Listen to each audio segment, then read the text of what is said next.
April 13th, 2026, I'll call the Chickasaw County Board of Supervisors meeting to convene. We are in the courthouse, so we do have a lot of things that are important today to get through.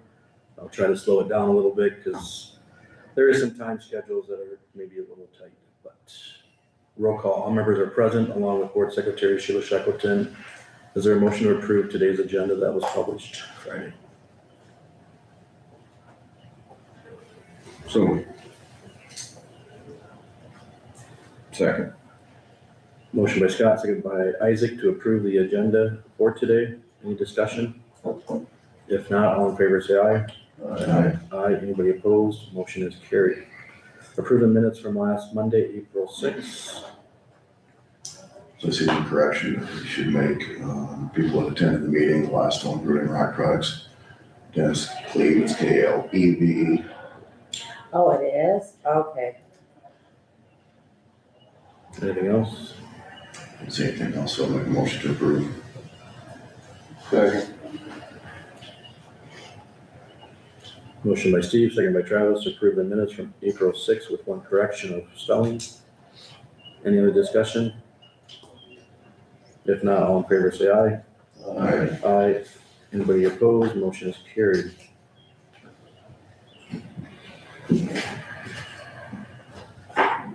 Now we're gonna do the bond. Resolution number 25 we'll work on here. Review and approve resolution 4/13/26/25. Chickasaw County, State of Iowa, $1,850,000 general obligation capital loan notes, series 2026. Jason and his team have prepared all these documents. I believe there's 6 of them to be signed. This is just to accept the bank proposal. This is the last step to get the money, and then me and Sheila and Matt will sign some more documents today, which is part of this resolution to close on this loan. Anything else, Sheila, that you are aware of to announce?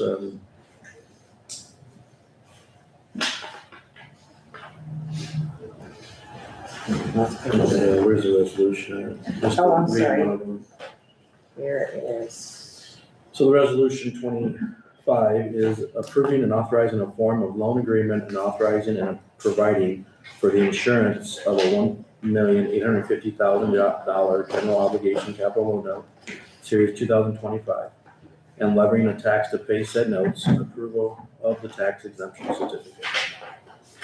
Is there a motion to approve resolution number 25? So moved. Second.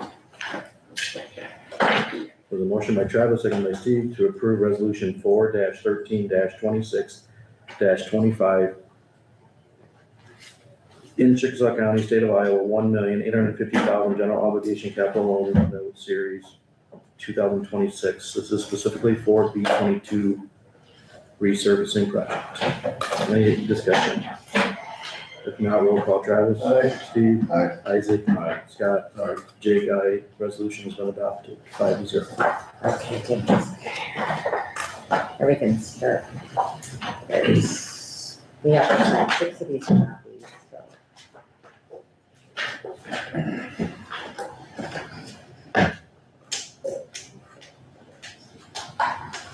There's one more.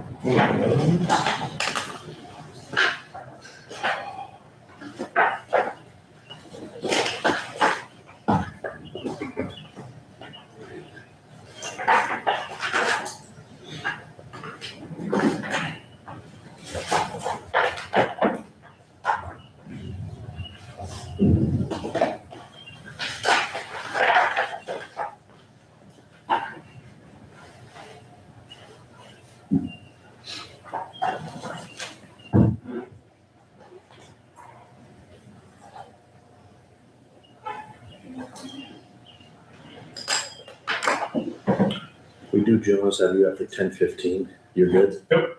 Perfect. I know it. I can wait. When you first walked in, I thought, did I do No, it? John, you're fine. No, I'm early, you're all right. I just didn't want to interrupt you. No, you're good. I'm just gonna ask, this 9:05, any public comment, Sheila? That signed There in? was no written.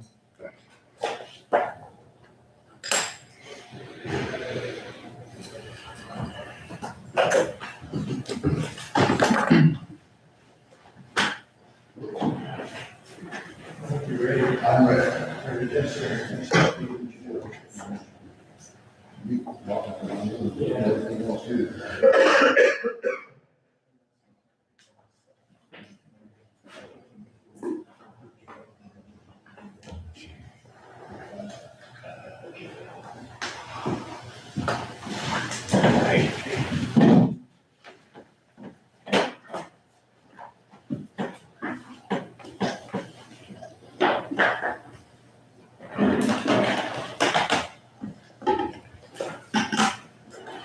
do that next.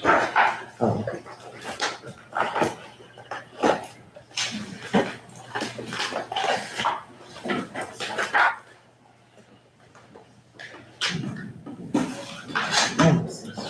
We got some members finishing up here. I'll move on to review and approve the quarterly report ending March 31st, 2026 for the Department of EMS. I do have this on the screen just to explain. So this is the accurate record of the EMS dated March 31st, but after, I think on April 7th-ish, Sheila can explain this, but the Chickasaw County Okay, so our portion, payment was put in, the payment doesn't change for Chickasaw County, which you'll find on the bottom part, but it actually went in the very top, it was supposed to go in the very top account. From the rural rural service service. basic. And that has since been fixed, but it wasn't fixed within the first quarter. The same amount of money just needed to be put in a different account. correct. So you guys will see that in the next quarter report. Just wanted to be transparent that our fund came out of the rural service basic and it should have been put into the top line, not the bottom line. Yes. It has been fixed now, but we can't alter documents. So this is why you guys see this one today. You can see every city paid before March 31st, except for Bassett. And we said. After our meeting Monday, I brought it up as a future agenda item. Bassett did pay on April 7th. It is late, but he had 10 days to get it to us after we told him, the city, that it was late. They had until April 10th to actually get it to us after we gave them a verbal follow-up call. So this is the true and accurate report of March 31st, 2026. Is there a motion to approve the quarterly report for EMS?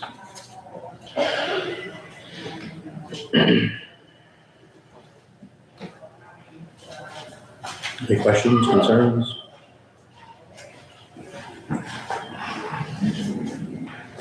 I'll make a motion. Second.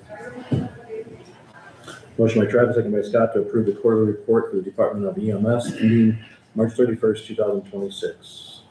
Any discussion? If not, all in favor say aye. Aye. Anybody opposed? Motion is carried.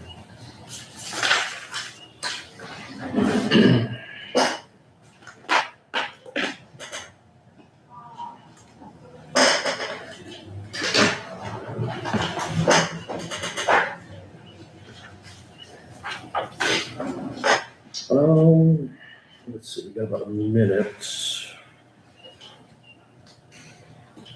No, you cannot get through anything. Nope. We'll just have to wait Good try. 30 seconds.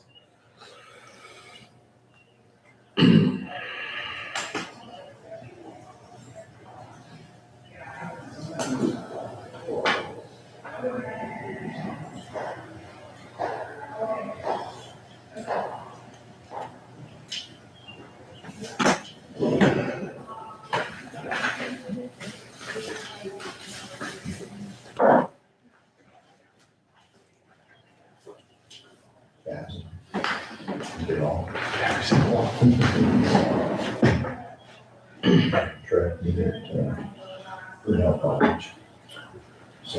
All right, I have 9:10 on April 13th. We are scheduled for a public hearing for the fiscal year 26-27 county budget. Is there a motion to enter? Everything's been proven that it's been posted, it's been in the paper. 9:10 today is the day. Is there a motion to enter the public hearing? Second. Motion by Isaac, second by Steve to open the public hearing at 9:10. Any discussion? If not, roll call. Isaac? Steve? Aye. Travis? Aye. Scott? Aye. Jake? Aye. We are in an open meeting on the fiscal year budget 26-27. Any written comments? I have not received them. Any public comments?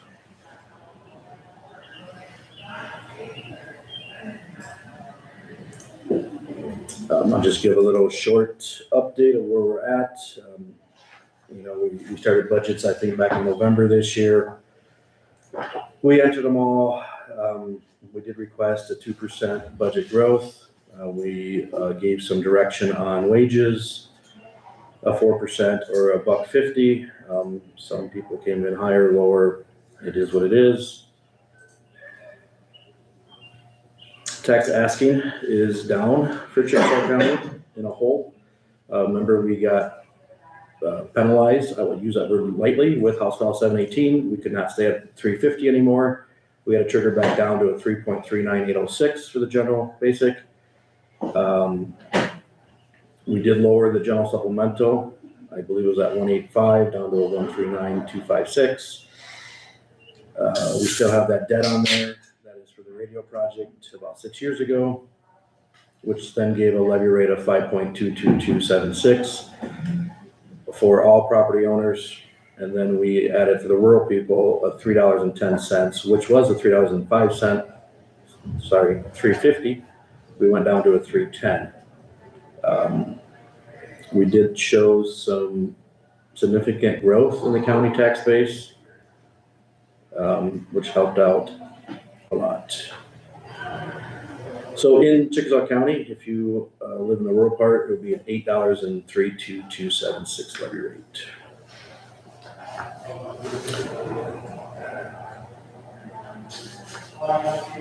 Any concerns of, I've heard some concerns of our levy rates are still too high. We still have some healthy ending fund balances. We've seen some action in Des Moines now with property tax reform bill being talked about, discussed. A little thing that scares me yet is the ending fund balance. If they're going to start triggering back to hold these counties tighter with the ending fund balance, what do we need to do now to get ahead of that, if anything? If not, we'll see what they do. I was thinking about this weekend.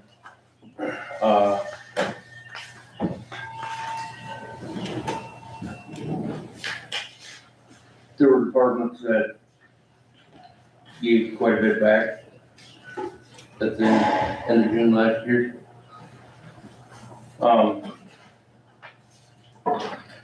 And I know one's already said that they were gonna give 100,000 back. Does it make sense to leave his budget leave that budget where it is? So I think you're talking about the sheriff's department. So his total budget request, and that's in the current budget public hearing. Let me find it. Remember, we moved some of the funds out of RSB back into GBGS. So his total request for the sheriff's department is $2,532,111. I don't know, I've heard some concerns too from property owners about his current balance, which our only thing that maybe Dave can help me, and I've brought it up many times, we control the budget, we don't control the spending, we don't control, even if we have a policy in-house, they can still spend every dollar we allocate to them. Yep. So we're not saying we're gonna micromanage. I think you're saying maybe pull back some allocation. Well, that's what I'm wondering, and then, if it's, we said, if we need a budget amendment, we'll talk about it.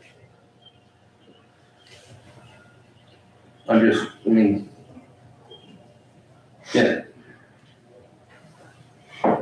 Anybody else hearing anything out there from neighbors, friends? Isaac, Steve? Some things, last year, I'm not trying to pick on departments, and I don't do that very, but that department is sitting at about $700,000 today in the next 2.5 months. We always hear concerns of unknowns of overtime and unknowns of city celebrations, county celebrations, all happening in June. Is it tough to do a budget amendment in June? Yes, it is tough. But I did look up last year, that department did give back about 9.5% of his budget. To me, that's gonna be hard to manage in years to come with ending fund balances if the state does indeed do an ending fund balance percent. We run all the other departments pretty tight of needs and but we let this one have a lot. Well, to me, even if you went back to last year's budget number, that's only $100,000.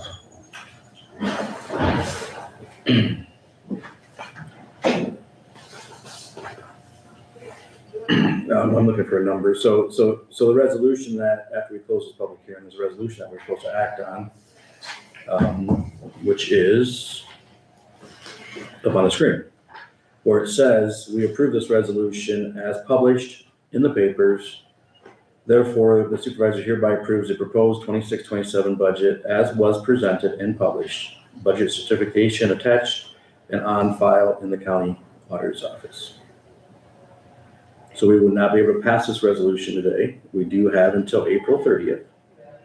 It does push, and I have no idea where the board sits at this. I'm just being transparent. We would have to give time for Sheila to retype this resolution to amend it to say X has to be done before we certify the budget. I have no idea what anybody else feels. Any other public board discussion on the budget proposed? Overall, it's a $29 million budget, countywide. I think you guys all got this sheet in your packet that Sheila has there also, if you need a paper copy of it. A lot of capital projects this year, of almost 3.5 million.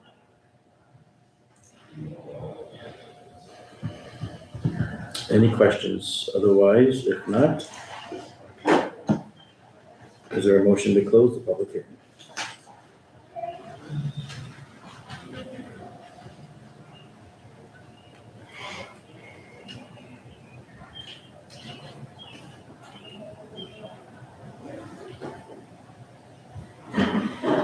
Any more discussion on the county budget? And we can still have discussion before the resolution of 21 is being discussed. I'll move to close. Second. I got a motion by Isaac, second by Steve at 9:19 to close the public hearing. I'll do a roll call quick. Isaac, Aye. Steve, Aye. Travis, All right, Scott, Jake, aye. We are closed on the public hearing. So then moving on to the resolution that I noted, resolution 413-26-21, adoption of the fiscal year 26-27 county budget. Dave, there was a question asked on Friday. I asked it to the auditor. If we approve this resolution, as I noted about, we still do appropriations in June. Could we decrease appropriations in June before this resolution as stated? I'm not following your question. So if you approve this resolution today, you're saying that as of July 1, each department's gonna have this amount of money for the next fiscal year. So then I wonder why we do appropriations then. Why do we pass a resolution in June every year to appropriate the funds? I suppose it's something in the code that requires it. But I don't know if your question is, can you pass this resolution today approving X for each department and then come back in June and lower it from X to some other number? Correct. I don't know. I've never looked into that. I don't think that's the intent of the code. It doesn't allow you to do that, I guess is the question. To me, if you have an issue with what they should be receiving each department July 1, now's the time to discuss it anew, not in June. And I agree with that. That's why I brought it up, and I think So that's what if there's an people. issue, let's cap the rates now Yep. and regroup and get the numbers where we want them, as far as I'm concerned. And I'm not sure, I know some other counties, we've had this discussion up here, some other counties appropriating money in tranches throughout the year as opposed to all the July 1. I'm not sure I'm in favor of that practically as a department head. And legally, I've never looked into it, but you told me other counties are doing that. I know Hardin County's doing it.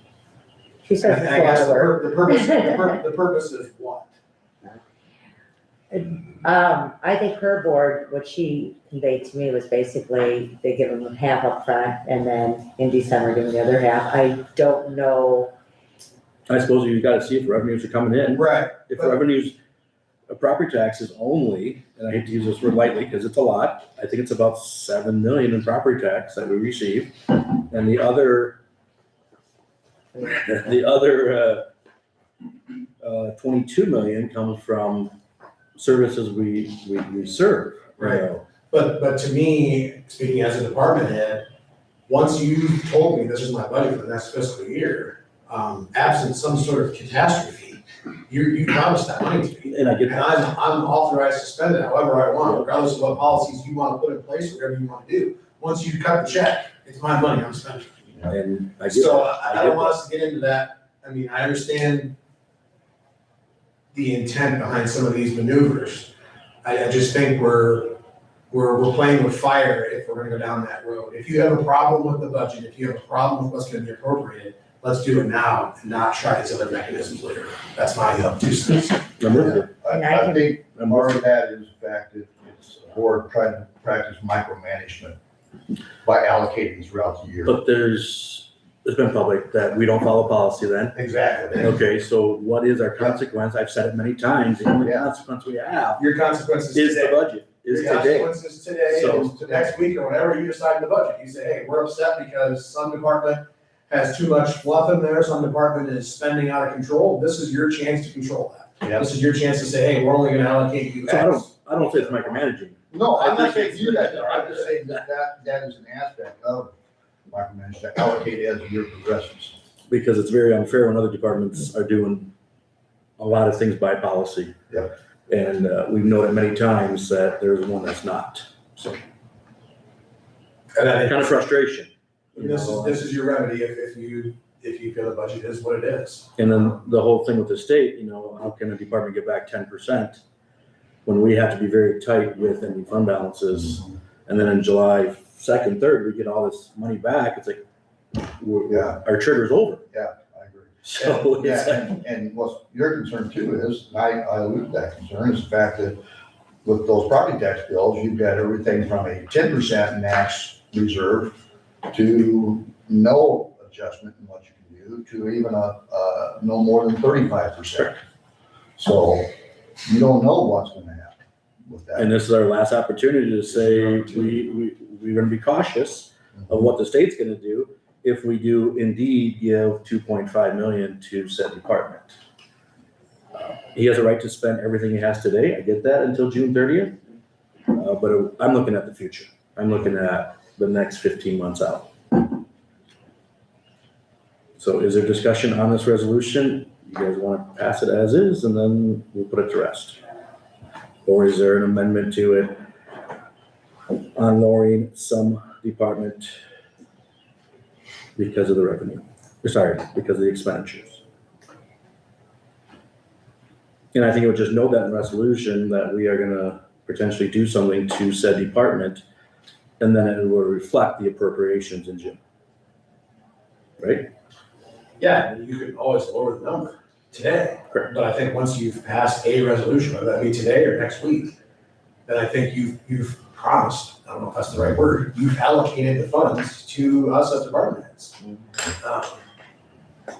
And I'll just say it, I mean, it's not a apples to apples process. I mean, you asked us to live within 2%, and several did, and several went up 5 or 7%. So, I mean, and what was the pushback for that? I didn't hear any pushback for that. You know, and maybe there was a need for it. I don't know, but I just, how do I say this the right way? I wish there was more of a discussion regarding these issues before we're ready to pass a resolution here today. As a department head, let's put it that way. I think it's been brought up many times, Dave, on policies and procedures and some county property without any board member knowing about it. And I'll have to look into that code too, because I think we still have the authority. Where was the resolution to sell county property?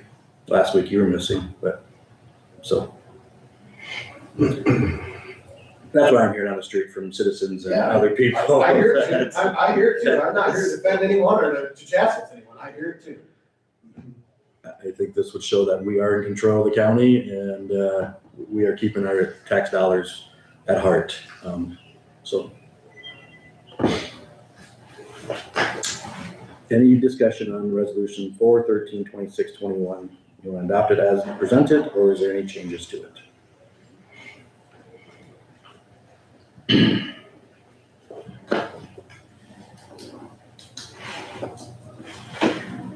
Personally, I think we can do a little bit more work. I don't want to impede progress, but I think we might be from everybody that I've talked to, I think we could still lower some budgets. I mean, this would be the time to talk about that, Well, or I guess we'll have to schedule an emergency meeting or, a special meeting this week to do budget work sessions again.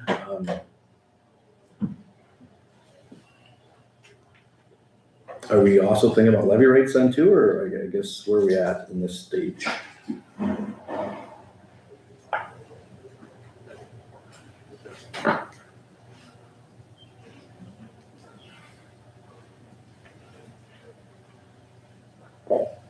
Want to regroup after we have these scheduled appointments or go back to this resolution?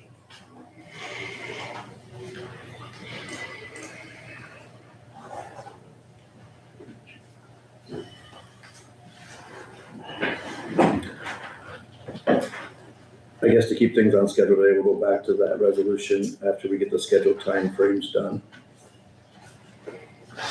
I'll declare that. So we're past 9:20. Good morning, Ray. Lauren, Land use, he has a couple of things, presentation from Dairyland Power, solar installation proposal. So do you want to just talk through this in general, what we're doing? yeah. I've been working with Dairyland Power to want to build a solar farm out near the ethanol plant. And so we have their representative here to kind of go through their plan. I believe everyone here should have a copy of that. And there is one also that you can put up board. I do have an extra plan if somebody would like a copy. You just got one, didn't I? Yeah. So I'll just turn it over. Yeah, I guess if you want to do a roundabout of where this is located. Yeah, it's on 200th Street, really close, just kitty corner, I guess you'd say, from the ethanol plant there. It's a property that Dairyland has owned for many years.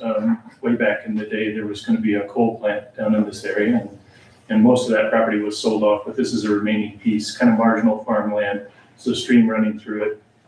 If you're familiar with the new Bitcoin, that's kind of on the other side of the property from us. And this would be to serve the local load. So not actually the ethanol plant, the Bitcoin, it goes the other way up to the Lawler substation to serve rural farmers' loads. And it's a 2 megawatt facility, occupy about 14 acres, would have battery storage to be able to deliver power into the evening hours, which is often the time when we need it the most as everybody gets home, turns their air conditioners on and so forth. That's when our load peaks about the same time the solar's starting to go away as the sun goes down. So that's kind of it in a nutshell. Yep. don't know what, any questions, happy to answer any questions you would have about it. I don't have any questions. Does anybody, any other board member have any questions on? You're gonna follow the setbacks, I believe, that's in our Yes, ordinance. yeah, the ordinance is pretty comprehensive. I give Ray credit for getting a good job of that. We came with this idea, 6 months ago or something. You got an ordinance together and put in place, and it's a pretty comprehensive ordinance. And yeah, we'll follow all the rules in it. There's no exceptions. Yeah, I believe on what I provided to you folks, there was a checklist in there. They've met all of those requirements. The exception is the timeline of the construction. You know, until approval, they really would not know exactly the timeline of construction, but that would be met. And once this gets approved and passed, and then also, we have not received the $1,000 check for that. But of course, once approved, once planned, it starts to progress, we'll receive that as well. This will be our first solar farm in the county, I believe, Yep. so congratulations. All right. It's small. It is small. How big is the battery storage facility? So It's it's gonna be 1 on- megawatt, 4 megawatt hour. Oh. So not a large battery storage either, but it provides power at a time when we need it. So that's, And just to help clarify, this will be centrally assessed by the state as a utility. The remaining farm ground will be locally assessed. Okay, so we'll have two parcels now out of the one. Gotcha. And they're gonna split up the parcels? Yeah, okay, we'll split those parcels out. They've already, as you see in your packet, there is a survey on that area to be occupied by the solar farm. So that will be one parcel. Will that happen this year, right away? I mean, likely. Well, We'll try to get started yeah. on the project. So yeah, let's split. Once construction starts, we'll do a split. Like for the 26 assessment, we'll do a split, even split. The 26 assessment will still be locally assessed for both parcels. Once the solar farm is active and in use, it then becomes centrally assessed. But until that time, it's locally assessed. I do like the pollinator that is gonna be underneath of it. Yeah. I do appreciate that as a landowner myself. And I think the citizens will like that too, so. And the proposal, they're gonna take care of it well. Yeah. Any other questions on the presentation? Otherwise, it is followed by review and approve the resolution 413-2626 that Ray has put together. Authorize this project.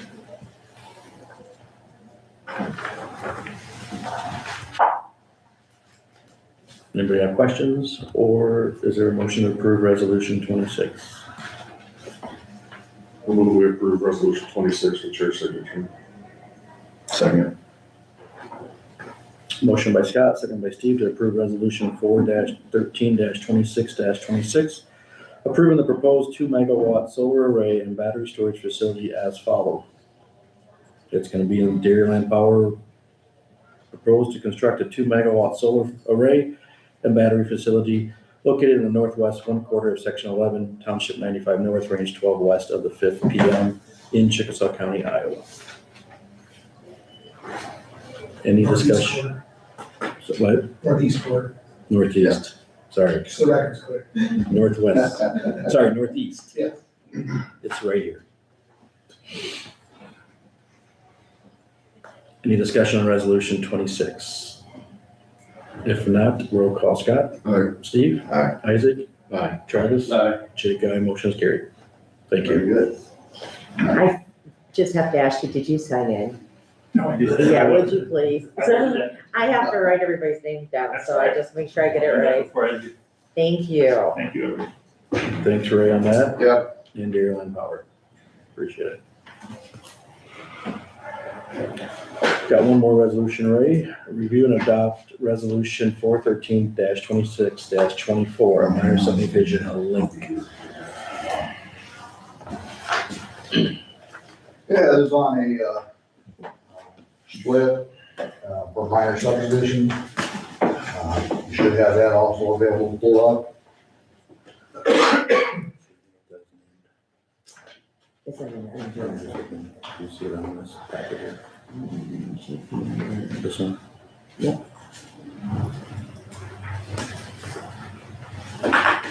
For Mike Link,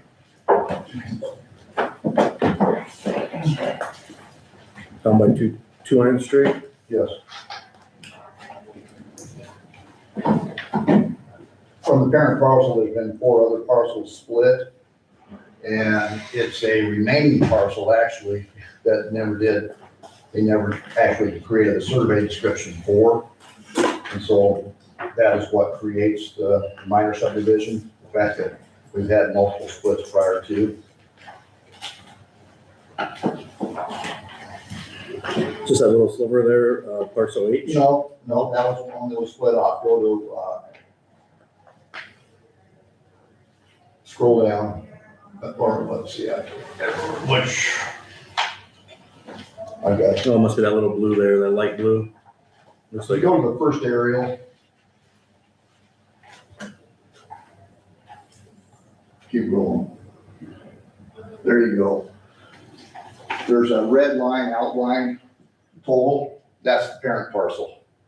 And so you can see all the various parcels that have been split out, I've identified for you. So the parcel that we're talking about is the remaining farm ground. Never did have a parcel number or a survey description for it. It's just identified as the remaining. any questions for Ray, our land use administrator? If not, is there a motion to approve resolution 24? So moved. Sorry. Motion by Scott, second by Travis to approve resolution 4/13/26-24, a minor subdivision for Link. Any discussion? If not, roll call. Scott? Aye. Travis? Aye. Isaac? Steve? Aye. Jake? Aye, motion. Resolution is adopted. Thanks, Ray. Thank you. I'll bring it to you, the resolution when they sign, when he signs. I think that's it for you. Yeah. Oh, yeah, yep, thank you. All right, moving on through the agenda here, 9:38. Riverview Center Elizabeth Goodwin, advocate. Good morning. You're gonna present a proclamation that April Sexual Assault Awareness Month. Good morning, my name is Lupita. I work with the Riverview Center out of the Decorah office. I'm one of the 2 advocates in our Decorah office. I'm the bilingual one. We are mobile and we cover Chickasaw County.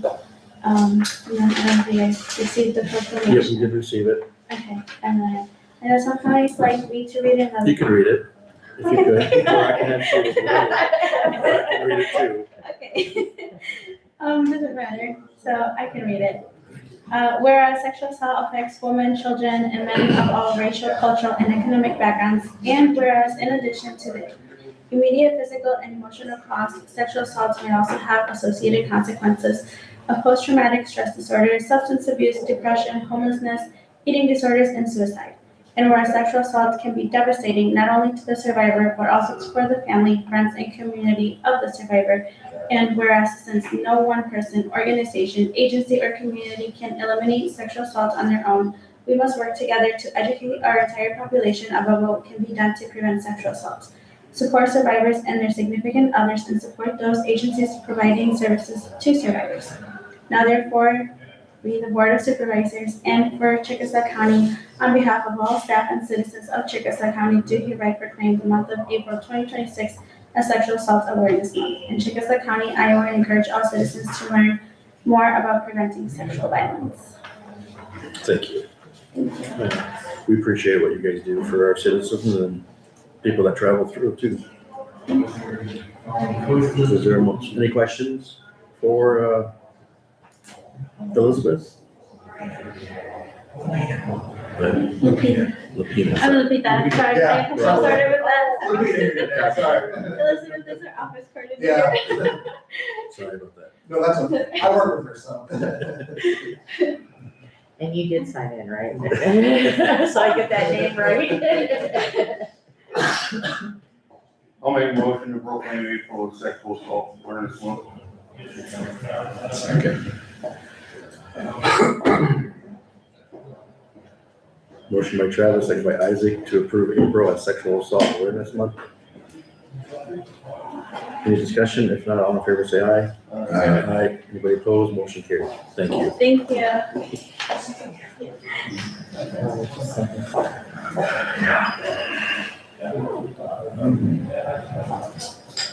Are you Ashley? I am, Okay. I'm early. You are really, so. That's yeah, okay, we'll I wait can till hang 10. out here if you're Yeah, good. that's fine. Okay. Thank you. Oh, Okay. I'm gonna see if Matt's ready.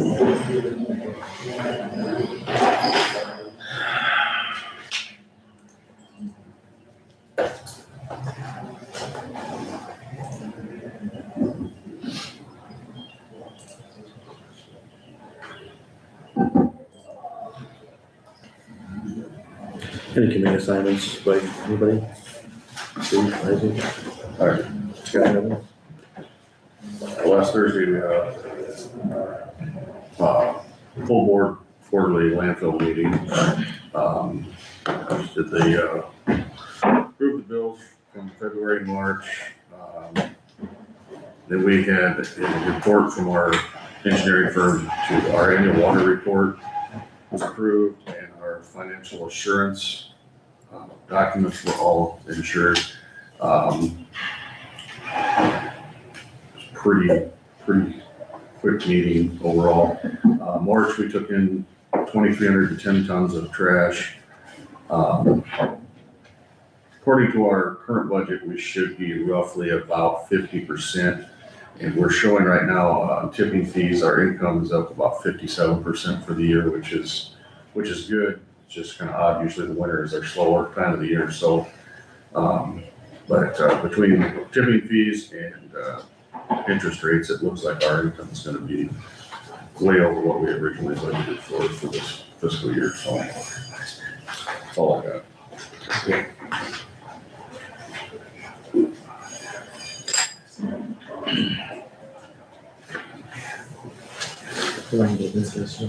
Which one?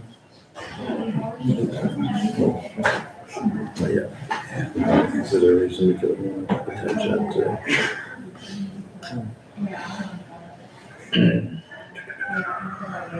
Seeing if Matt's here and then see if Dave Warren could go.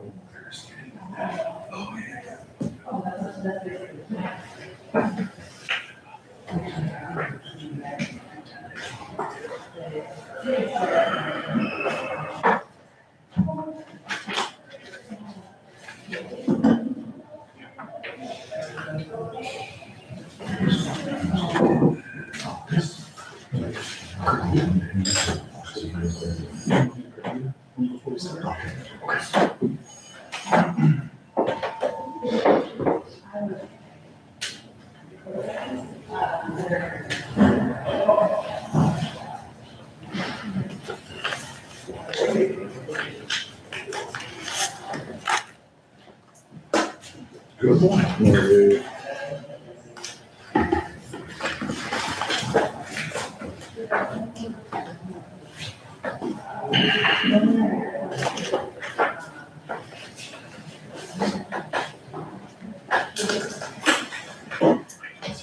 So Dave Gorman's here. Good morning, Dave. Discuss RFP for courthouse window project.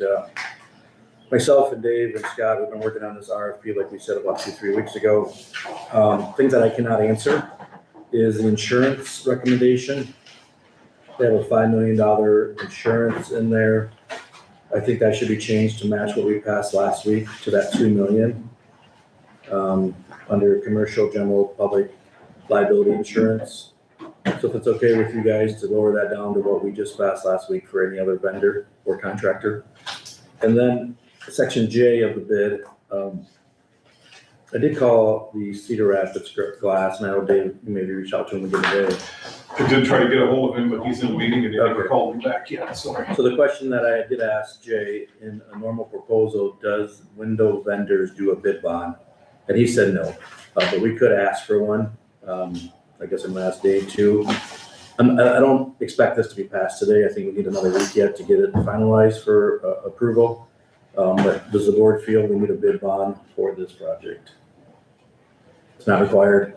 And the vendor that helped us prepare this RFP said he doesn't see it often. The only benefit is just, You're north of a certain number, you're required to have it. we have an estimate of $850 to $1 million. I'm pretty sure you're north of a certain number, you're required to have it. Okay. So we'll look into that. I can look into it, but Yeah.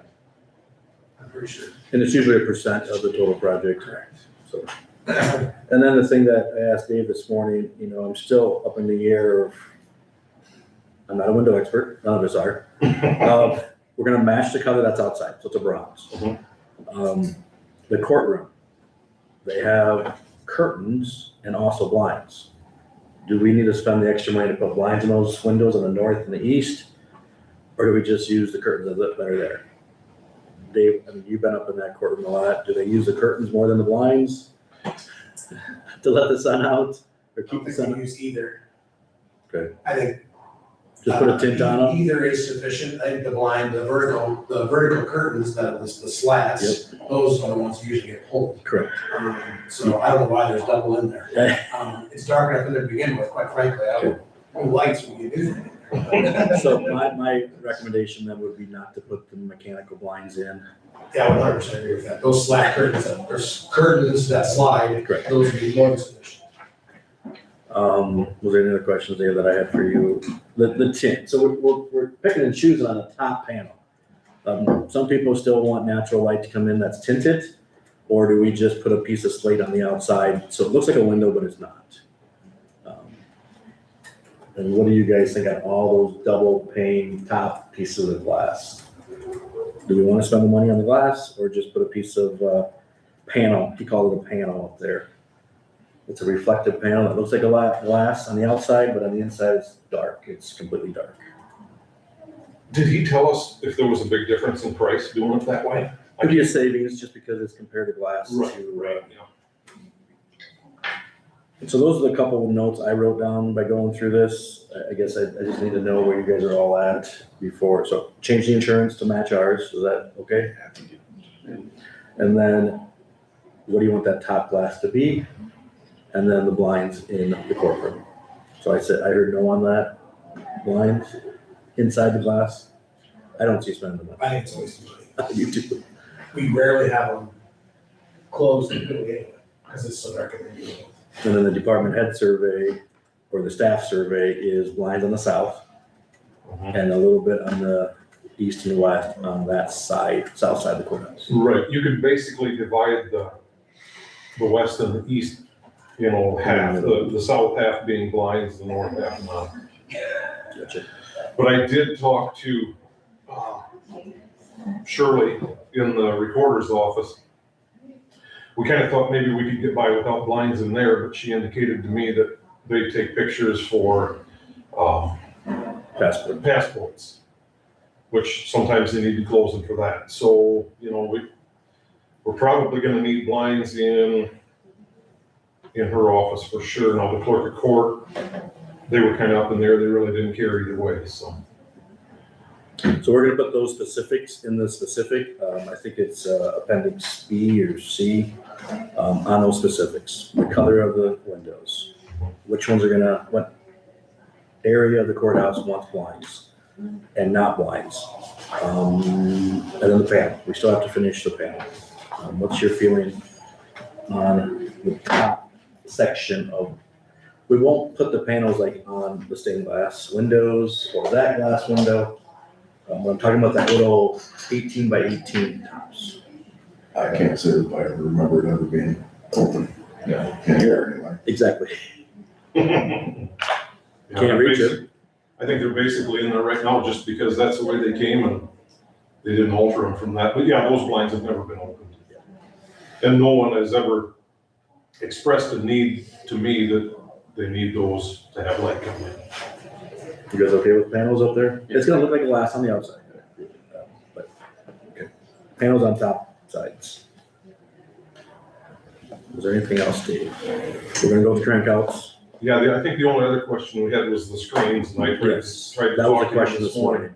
but he's in a meeting and he hasn't called me back, so. So if you guys notice that the screens are always left up and the windows are open, right? It's the bugs, it's the insects. I don't think anybody pulls the screens down. Not too long. So, do we want screens that we can raise up?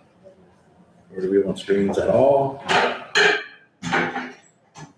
We have air conditioning, we have furnace, windows are barely, I would almost think that the screens would not even need to be, really. I mean, what do you guys think? that's what we're asking. We've never had a problem with bugs coming in, in the past. Mine doesn't have any screens that I have. And I would be worried more, not bugs, but birds. We want them to be quoted with, as an option, with, without. Let's see the price Does any of difference. them have screens right now? They're all. Yeah, they all do right now. They're all raised. You pull them down. Oh, I thought you were talking about the screen that's in between. There is none. Yeah. It's up there. You see that brown piece? Oh, Usually most people don't use them right now because it's such a wrestling match to get the windows open and closed that they don't want to mess with the I didn't screens. know. And you're right, most people don't know the screen's up there. That answers that question. Yeah, Exactly. that's what I would say. No screens. I think that's all of them. I'll work with Dave and Scott, and then Dave can help me with the final one. Yeah, I just wanna make sure, we reached out to, we know who we're sending this to.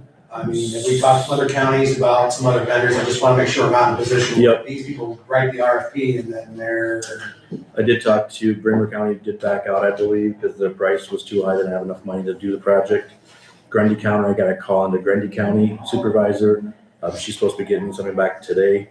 And they did use CR glass. I just want to see who they gave the bids all out to. okay, yeah, that's my, I just wanna make sure we're getting. these There's a people- Des Moines contractor vendor that does big projects too, so. Yes, our goal is to get more than two. Yes. Well, two is. Three. Yeah. Otherwise, I think that answers all those questions. Any department update, Dave, that you have? Mick Gage's guys were here this morning to do some preliminary work for the replacement of the air conditioning unit on the roof. We're just kind of waiting for a break in the weather here because it's either been too cold or too windy to get up there. So it's on the agenda and hopefully within the next week or two, we'll have some action there, so. Just an update on the panel. As we all know, there was a passing of an individual with Chuck Stanton's family, so the panel project is on hold until we can get back to it. So that holds up some of our other projects that are trying to get done in the survey room and areas. Understand totally. So we'll just keep on whenever State Electric can get to us, they get to us. Yeah, other than that, nothing new. Right, any questions for Dave? There was a request this morning by the county engineer to store his V-plows at the Heritage Center on that concrete. I think Dave, you're okay with that? Yes, yep. I told him we'd just kind of get them in the back corner. Did he indicate to you how many there was? I think it was 9. 9? Okay. So, Yeah, it should be fine. I mean, they're not gonna be in the way and there's open concrete back there, so I would think that would be okay. just work with you, is that okay with the rest of us? Is that gonna be a permanent thing or just during construction? Probably just, I didn't ask that. And maybe construction, because I know there's a dumpster out there and there's a rock pile and they might have room after they pour the concrete stuff. Right. Good question. Anything else? I don't think so. Okay, thanks, Dave. Yeah, thank you. Next thing is meet with Treasurer Matt Nice. Good morning, Matt. Good morning. Semi-annual report. Pass on the semi-annual, this is, the numbers are pre-apportioning, so we apportioned out just over $8.5 million. About 6.1 million actually went out to other entities. So obviously March was a tax collection month, so that's one of our bigger months of apportioning. So, don't know if you have any other questions on it?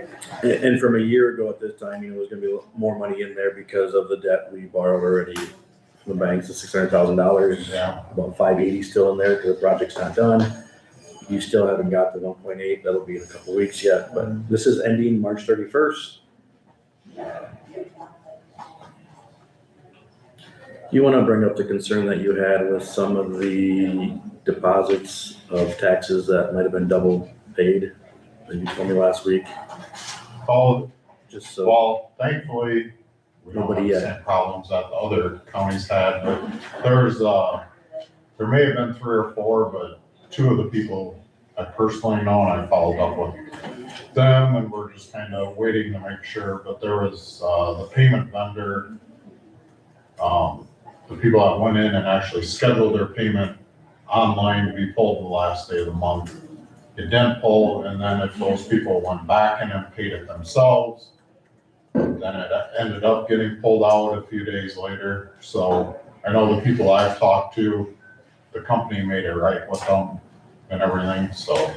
And that's what's Kind of here. last week, we were just kind of waiting to see, because they weren't being very forthcoming with this, and so, And then sometimes if a person doesn't have enough funds, they charge Right, surcharges, and the county shows late on April 1st, right? yeah, Taxes are late. yeah, so I think we avoided that. I know some of the counties had like 400 or 500 different parcels. I think we had maybe 4 or 5. Yep. There wasn't, I don't, and if anyone out there thinks they were double charged or they got fees because of it, contact our office and we'll look at it. Because the company that takes the payments said that they would work with us if people were assessed fees or anything. Sounds good. Need a motion to approve the Iowa County's Treasurer Semi-Annual Report for Chickasaw County dated March 31st, 2026. So, Sorry. Motion by Scott, second by Travis, to approve the semi-annual report dated ending March 31st, 2026. Any discussion? If not, all in favor say aye. Aye. Anybody opposed? Motion carried. Review and adopt resolution 413-26-23, which is up on the screen. If somebody wants to see it, Matt, go ahead. So all we're doing is just, I think First Citizens right now, we have a 20 million limit for investment. Typically, we don't have 20 million, but during the tax months, our apportioning comes out of Bank Iowa. So right now, currently, their balance limit was at 10 million. And so, I actually, with about 7 or 8 days left of the month, I wasn't able to take any more deposits out to them for taxes because they were up against that limit. But then now this apportioning 6.5 million comes back out off of there. So it's just, we try to kind of take the real estate deposits to the same bank the whole month. So that way, when the private auditors come in, they're not like bouncing around from bank to bank trying to figure out where all the monthly deposits went. So it's just kind of to help us in March and September. Yeah, we've done this before. Some of it's because our budgets are getting bigger and we have some bonds out there that we need to wait for projects to get done with. And that's another thing, the first wind project money is sitting there too, so.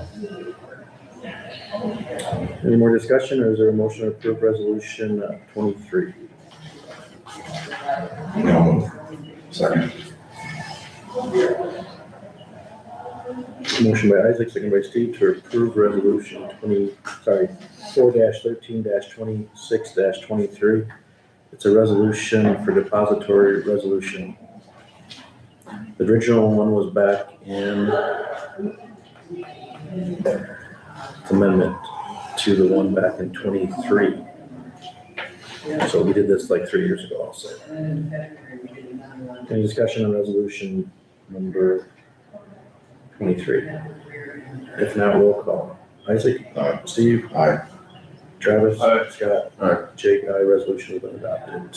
Any department update? We're gonna be getting the new countertop installed, Wednesday. So there's gonna be some prep work, later today, Tuesday and everything to do that. So we took all the plexiglass down and then the boxes that sit on the counters, they were not able to be removed. So, those will be coming out too, so it'll be a much better surface, and also for the customers that come in, some of the, I mean, with the plexiglass, it's just hard to have a conversation and talk to the customer, so it'll work out much better this way. And our counters wider also, so, there's already a little built-in distance there, so. So I think the contractor, you told me last week that they're coming during the day. You're gonna set up maybe a table. Yeah, we'll just move our table out probably into the hallway, and we'll just have one of the clerks will just kind of run things back and forth so the contractors can work and we don't have to close, so. Yeah, we're gonna be open, but it's gonna be a little bit of noisy and. Yep. At least you're done with tax collection. Yes. Any questions for Matt? Anything else, Matt? Right, thank All you. right, thanks.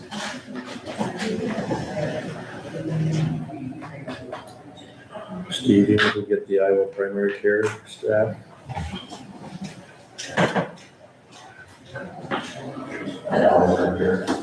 We have our primary care. And could I have you guys sign in too? You guys sign in, please. I gotta write your names up, so keep that in mind.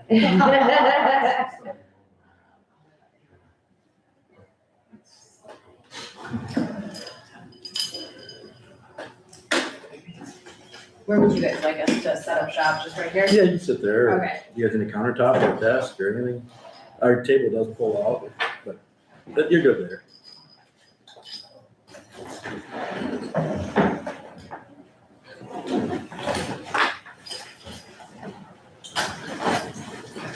All right, so at 10 o'clock here, we're on appointment with Iowa Primary Care Association District Leaders, District 3, I believe. I know one is Ashley, right? These are the new care association that took over for CSS on July 1st. I did invite our public health director, Lisa Walter, also for this discussion. Great, So, good morning. good morning. Are you guys okay if we just kind of jump in? Yes, go ahead. Wonderful. Well, I appreciate you inviting us today to be able to talk. I will have a PowerPoint deck that I can send out to you, Jacob, and then if you want to disperse it to everybody, we can do that. But, we'll keep this kind of an informal conversation. We're gonna give you a little bit of background on, the changes that are going on in the state, and then we're gonna talk about the system navigation program that was started July 1st of last year. Just to kind of start off, my name is Ashley Marciniak. I am the District 3 leader with the Iowa Primary Care Association. I've been with Iowa PCA since June of last year. I'm a nurse practitioner. I live in Lansing, Iowa. So I'm in Alameda County, and I am very happy to be here with you guys today. I'll let my other colleagues introduce themselves. I'm Jane Larkin. I'm with the Iowa Department of Health and Human Services. I'm in the Behavioral Health Division. And so I am your contact person for District 3. So if you have any questions for the state, I'll be your gal to contact. And so when we made this change, the state recognized that we really needed to work closely together with PCA. And so they have an assigned staff member with each district. And so I'm that person for Ashley. And for all of PCA, so if there's anything that we can do to help support. So if you need contact with the subject matter expert at the state, I can help with that. I can help to coordinate that. And really, we're promoting there is no wrong door. Whether you contact PCA, whether you contact the state, we will work to get answers and to get the resources that you need. So, but we really need to hear from you. What are the gaps? What do you need in the community so that we can take that back and talk to our leadership. Gotcha. I'm Sarah Jansen. I am the senior lead navigator for District 3, so I manage all the navigators in District 3. I'm from Butler County. I'm an LISW, and I've got 26 years of experience in this realm, so nice to meet you all. Yes, Gigi. Yeah, so, just to kind of set the stage for the changes, I know some people are a little bit more familiar than others, but, so July 1st of last year, the state went from a regional system, as you guys are probably well aware of, to a district system. So now, Chickasaw County falls into District 3, which falls under my I guess, leadership, if you will. So there's 7 districts throughout the state. There's 16 counties in District 3.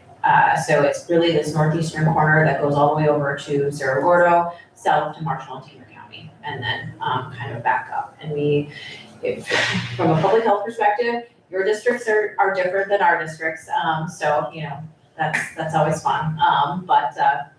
So it looks a little bit different for, kind of different facets of state services, if that makes sense. One of the things that, I guess Iowa Primary Care is based in Des Moines, Iowa. I don't know if you guys are familiar with the organization. They were established in 1988.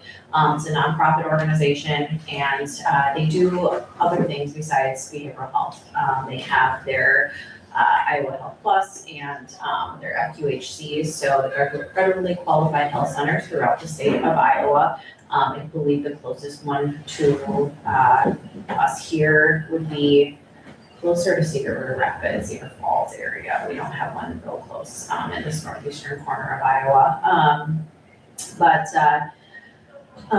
So really, as Jane was saying, one of the biggest goals that we had when we started things off was, number one, we want providers to be able to get paid. That was very important. So that was a huge effort to make sure that the billing and invoicing structure was simplified. So that way when folks had services that were being paid by the regions or other entities previously, they could have a one-stop place for certain services that Iowa PCA would receive them, and we could pay them out easily.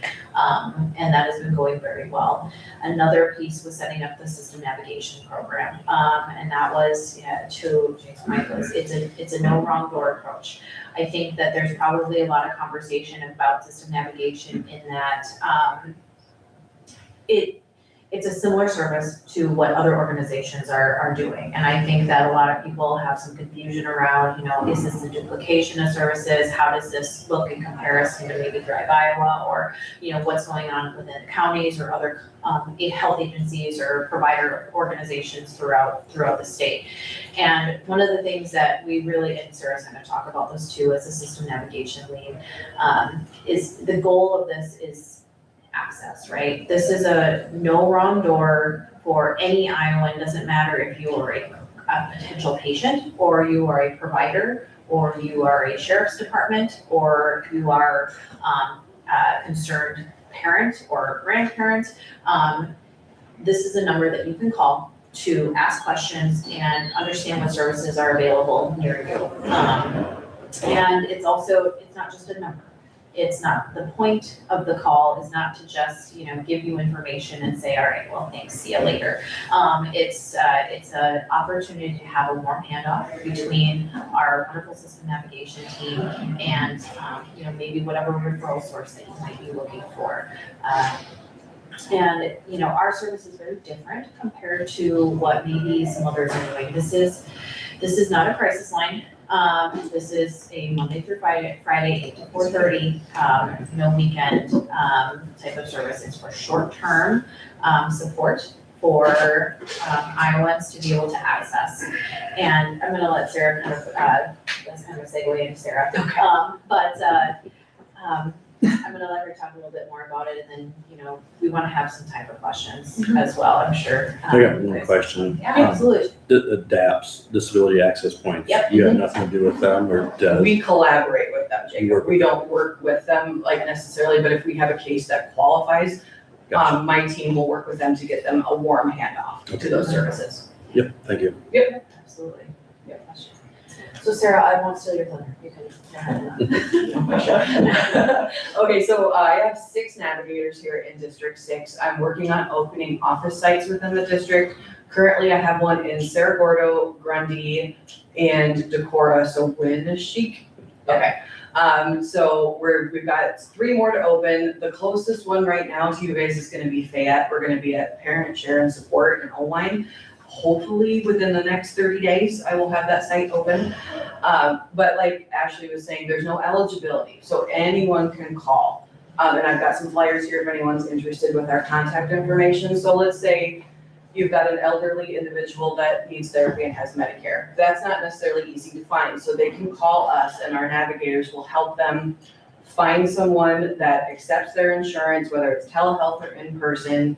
We work a lot with the schools. We are getting in more with the jails. I think the beautiful thing is it's a statewide line. So like if my navigators are out, usually I've got at least one in the queue, but let's say for some reason everyone's at a meeting. They're still gonna get someone. So it doesn't matter if you get someone from District 3 or if you get someone from District 7, you're gonna get the same service. So there's no, you don't qualify because you make too much money or anything like that. So it's just a call in, get what you need. We call providers with them if they want us to. If they prefer not to, we will give them the contact information and we do follow-ups. So we call them in like 2-3 days. How'd that go? Do you need more assistance? Do you need us to help you with anything? So it's, like Ashley said, it's short term, but we do make sure that people get the services that they need. Do you guys ever look at coming to Chickasaw County with an office or? I could definitely look into that if you guys have any like providers, because we share office space. So if you have providers, I can give you my contact info, and we can start the process of looking into it. So we do have like pathways. So we have a heritage center just off town. Yeah, we used to use that for CSA. Yes. Yep, I remember that. So we have a DAP person coming, I think, 1 day a week. Okay. We have pathways coming, I think, 1 or 2 days a week. DHS has an office there. Never see them, but. Is that something that like, are you guys in charge of that? We are. building? Okay. We are. Because I could send you, there's a survey that we start with, so I can send that to you, Jacob. I'm just saying if it's needed. I'm willing to get you guys on the list. Gotcha. I'm always looking for spots, so more than interested, I can get that to you, so. How involved are you with the sheriff's department at this point? We're working on that, like with Flow State. Yep. And so like what they do, so like Jason Howes is the person that covers up here, so we're in collaboration with him. So he hands off, like when they're physically in the jail, he works with them, but if they need services once they transition out, he calls and collaborates with us and we do the follow-up. Gotcha. So I have a question. Ashley, you were talking that we're in District 3. Yeah. But then you alluded to District 6. Is that not the same? Well, what I was saying is if you call, you might not necessarily get a District 3 person, but if you call, you're gonna get a system navigator that's gonna give you the same type of service as if it was my navigators or someone across the state. So with all the services, it's all considered District 3. So let me just make sure that I'm understanding your question. So I think what Sarah means by that is the team of system navigators have a direct line. So we have a line that goes to District 3, but in the event that that person's on the phone, somebody's out sick, whatever the case may be, the reason why we really, advocate for people to call just the main line for system navigation services is so that way you get someone to pick up the phone quicker. It doesn't mean that you're gonna sit on hold for an hour or something like that, but that way you're gonna get someone soon. We also have the ability for our system navigation team to communicate in real time. So they're, if you ever look at the chat, they're constantly talking back and forth. So like say one of the system navigators in Sioux City picks up the phone for someone in Chickasaw County and they're looking for mental health services or substance use services. That person, if they're not necessarily familiar, they are because of all of our resource lists and they have pretty good line of sight across the state, but say there is a service they're not as familiar with, they can message someone from this area and they'll have real-time answers very quickly. So that's kind of why we say, it could be someone from, District 6, it could be someone from District 1. Obviously, we have You said six, I think there's six. Six for us. Yeah, Six for us. Yep. So, but does that help answer your question? Yep, it does. Okay. Thank you. I wonder too if we can work better together, like up until a month ago, I did not know about these system navigation numbers. At all, I just ran across them by accident, actually, and then when I called in, they explained what they were. So I just feel like there's a lot of people who are not aware of maybe what's available out there, so I don't know if we can work together somehow to get that out to our area. I can get you my business card. Okay. And we'll connect, and if we can even come talk to your team or whatever you think would be beneficial. Okay, that'd be great, because even like, I feel like, I mean, us as a provider, we didn't know what was out there, so then I'm like, do residents really know, what's out there if we as a provider doesn't know what's out there? Right. So I think that'd be good, to get together and see what's available, so we can get that out to the residents of our county. A couple other things that, and I'm sure this isn't just an our county issue, facilities, people are still waiting in the ER, there's no beds, there's no places to put. Are you talking like mental health psych beds or? Yeah, We do have access to Care Match, so we can have like, live access. Do you know about Care Match much? Like, help me explain that service, because I know we access it. It gives us like live data as to what would be available. I'm not as familiar with that, so. But we can talk more about that. yeah, that'd be great. And then, I've been working with providers from like National Clinic, especially like the nurse practitioner over there, and that provider specifically, and I'm sure a lot of other ones are doing it, but she sees 90% mental health patients because there's no mental health providers. Right. And she has a very good system of people who she can reach out to, like psychiatrists and things like that, to get advice on, what medication should I be giving and how often should I follow up. But I just see that as another. Oh, yeah, and I know up in this area, it's a little bit of a barren wasteland with mental health providers, so we can definitely, I think we can collaborate, and if you want me to get in touch with Nashua, like, we can just create our own little system. Okay, yeah, that'd be great, because I'm sure it's not just Nashua, but I've been working very close with a nurse practitioner from the Nashua Clinic, so that's, how I got in with that. But I do have to say, like, Pathways has been very good at working with us and doing different programming in our county. Most definitely, agreed. No, I think you bring up a really good point. That's definitely something we've heard loud and clear from a lot of different areas of the state, is that services, I think we live in it every single day, and we've been definitely trying to get the word out by having, conversations like these across all of our counties, but there's only a couple of us and a lot of different folks that really need to know this information. So what we did back in November, December time was to do assessments of every district. So during that time, Rural Policy Partners, it's a consulting group in Iowa, they helped lead some of these conversations, and then we had guided conversations with all of our contracted providers, just to kind of have an understanding of what our big gaps and themes across each district were. As a result of that, we myself and many others were tasked to create a district assessment and plan. So that is currently with HHS, and we are waiting feedback to better understand their thoughts and kind of any tweaks that need to happen with that. But one of the things, like I said, was that people are just not as aware of the system navigation service, and that's something that we are really actively working on to help everyone understand what it is, how it works in coordination with all the other types of navigation services that are out there, and who should go to where, because I think that's a big question, and how do we actually work together. And I guess what I really want to make sure that everyone understands here is that it is for absolutely everybody, for public health workers, for anyone, even if you just have a question about, okay, what do you guys do? Feel free to call, please, because that is absolutely what we're trying to achieve, is so everyone understands what this is for. And so there's no question, and then we can get the word out. This is the number, please call during these times. And even if someone would call, say on the weekend, and they get your Life Iowa, and it's a call that would be meant for a system navigator, it's not a crisis situation. There is a queue that when the ladies and gentlemen come into work on Monday, they see those messages and they return them very quickly. So just so you guys are aware. And those district assessments and plans, once they are done, they will go out to the public. So people will be able to read them, and you'll be able to see kind of what's going on in our district.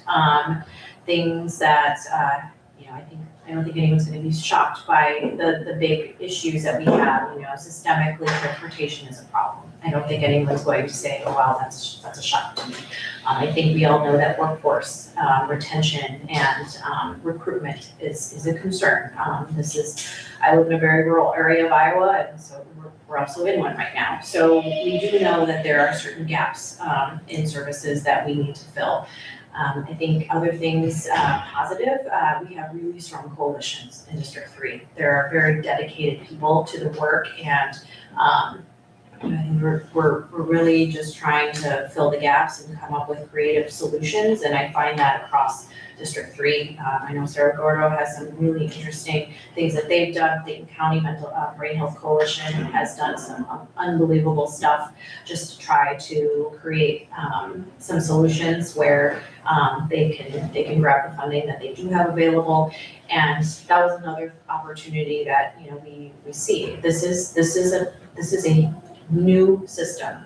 We have a lot of opportunity to be creative and find solutions that are going to work for our communities, because in these smaller areas, it's going to look very different than it does in one. And we know that, and it has to. And so I think that it's a unique opportunity that we have right now for people to voice what it is that they think is going to solve problems. And we welcome that feedback. And so with the deck that I send you, Jacob, has my contact information, has my direct line, has my email address. So please feel free to use it. Don't feel like you can't reach out to me. You can pretty much get me anytime, except for in the evening. My kids are a lot. But if there's other community groups that you think would benefit from hearing about system navigation and learning more about this, we'd all be happy to. I am community health needs assessment. I work together with the Mercy One clinic here in New Hampton, and we're doing mental health things like that as part of our project. So that might be a good thing to have you come and let us know what's out there, and maybe we can put some of the funding and stuff towards different programs and things. I think especially with public health now, a lot of it is we're trying to find these different resources and bring them to our county. Which I feel like we've been doing, even over the past 6 months, we've been doing a really good job at doing that and having them come to our county. So if we can continue to work with you guys on that to bring them locally into Chickasaw County, that'd be great. Yeah, sure. And I think some of it, just get the word out and the phone number, and get to talk to those navigators and see what they have to offer. Just a quick question, sorry, I'm Dave, I'm the county attorney. I was upstairs actually doing a mental health hearing in the beginning, but so you picked up the baton from CSS for mental health committals. What's different? In regards to The mental health committal process. What's changed, what's different, what's better, what's worse? I mean, you've had it now for 8 months from CSS. What changed, what's different? You're the new CSS, right? well, not exactly. I mean, it's So therein lies the problem. what barriers are you seeing? Where can we try to? I don't know what your role is. Well, what we do, do you have people that need aftercare when they're released from committal, or where are you seeing bed finding? So I know what CSS did, so what are you doing differently or not doing?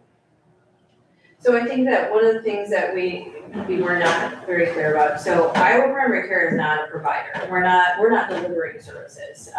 We work with the providers that are already here, and they keep doing the work that they're already doing. It's just how who's paying for what is kind of how this has changed a little bit. Now, as far as if there's a need for additional services or something's not working well, that's kind of what our lens is. We need to understand what that is, assess that, and help try to create that change with Iowa HHS to fill those fix those problems. So we are not a provider. We are not providing any type of crisis services. We're not providing any type of social work service. We are not public health. It's not that type of arrangement. Right, and I understand that, so I guess I'm unsure what role, if any, you play in that process.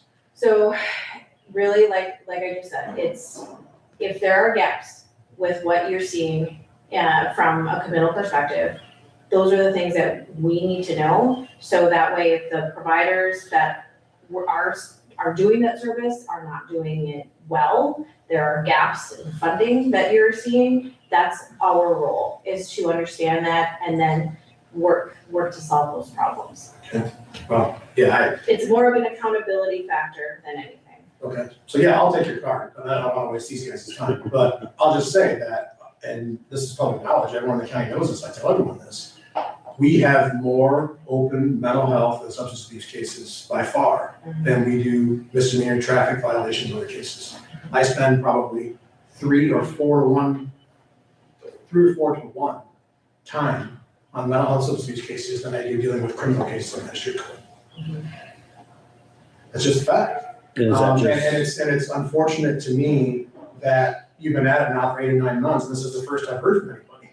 And that's not slamming you guys personally, it's just the system. And everyone complains about how there's no resources in the system and left hand doesn't know what the right hand's doing. Here's a perfect example. We don't even know what role you guys play. I mean, we've been doing this for 8 months. It's frustrating to me as someone who deals with it day in and day out regularly and spends a lot of time with it, that the roles aren't clearly defined, the persons who are in charge of things aren't clearly defined, who we contact isn't clearly defined. None of that's there. Adding to that, I also feel That's not a like, slam personally, that's just a slam on the system and the role.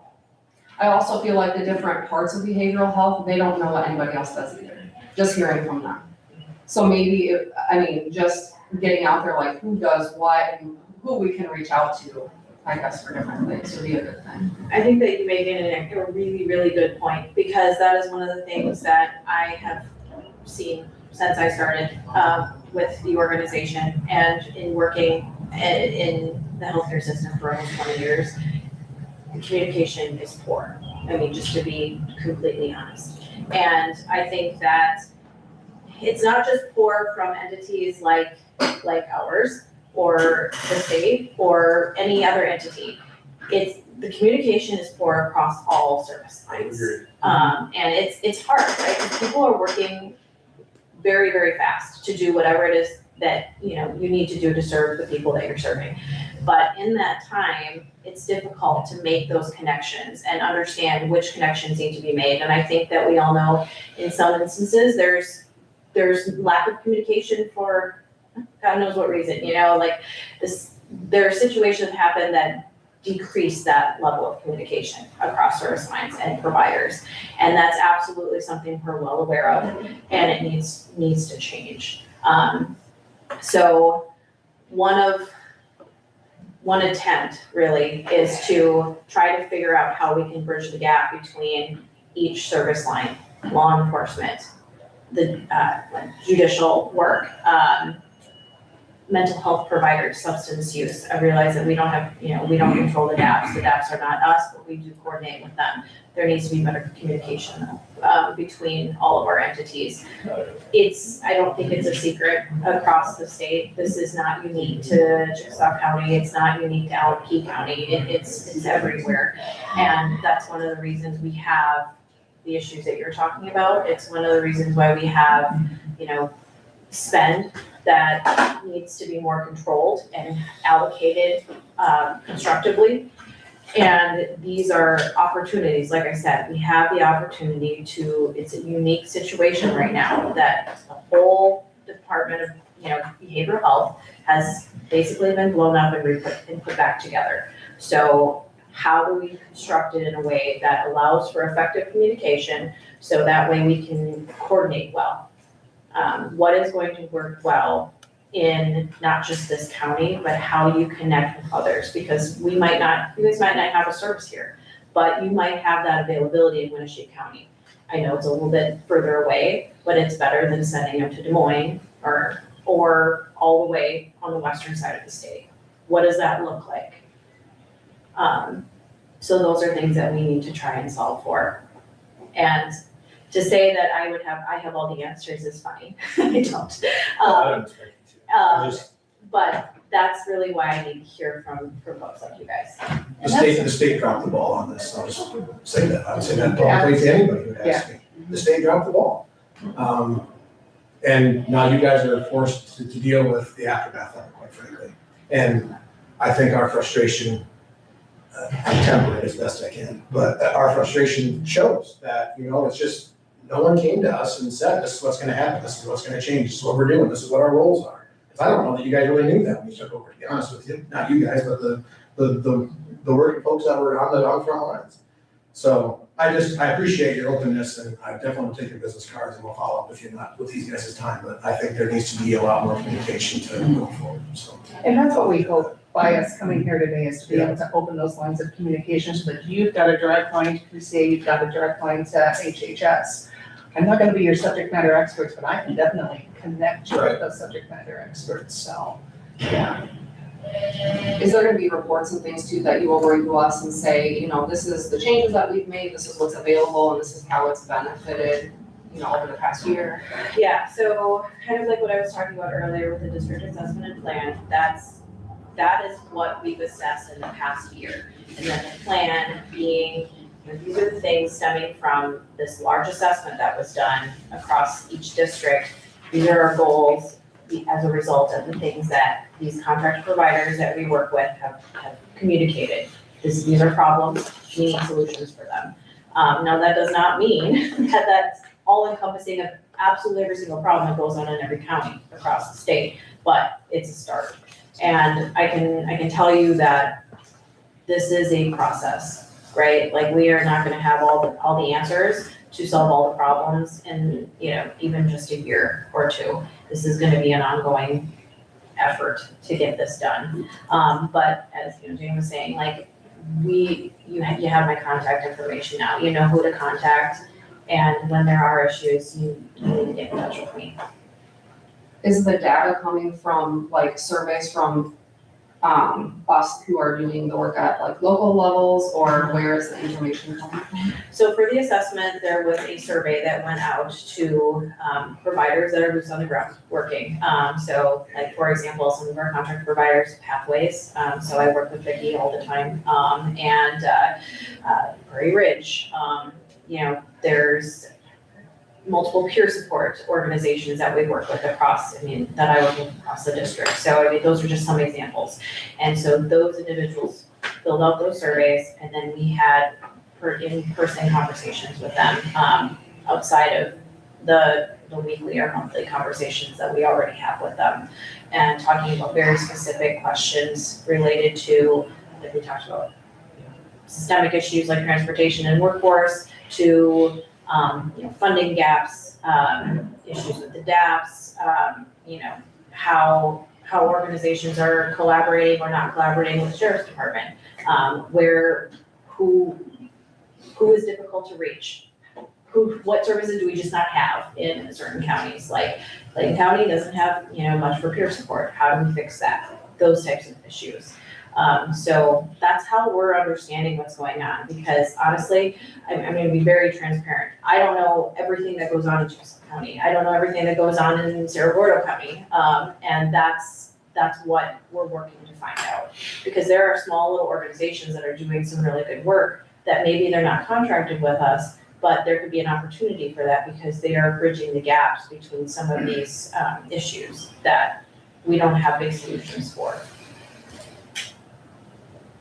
And my goal too is, I think that we need to look at this as an opportunity to figure out how do we utilize what's available to save ourselves. I don't think that there's ever gonna be some big entity that's gonna come in and just save us all. I think that we need to work with what we have and find solutions. I'm not saying from a funding perspective, that's not gonna, that won't be potentially there, but I also know that there's going to be a cap, right? There's only so much to go around. I don't know what that looks like, 'cause we don't have the budget yet, but when we do get that, it will be more, we'll be able to kind of give more idea on what that's gonna be and how that's gonna be allocated for those that are contracted with us. But, these are the conversations that, I wanna be able to have with groups like yours, so that way we can solution for things that are going on in smaller communities, because like I said, I don't think that there's gonna be some, ability to just come in and solve all the world's problems. We have to figure out what we can do together on this micro scale. Any other questions? All right, thank you for coming. Yeah, you're welcome. Thank you for having us. Yes, thank you. Yeah, if you want to leave those flyers and some Yeah. business cards with. And then Jacob, I will email you that deck so that it has all the information and contact info as well, and for the system navigation lines too. Okay. So, Thank you. do you need us to sign out? Just signing in was the important. That was the Thank you very much. Yes. Yes.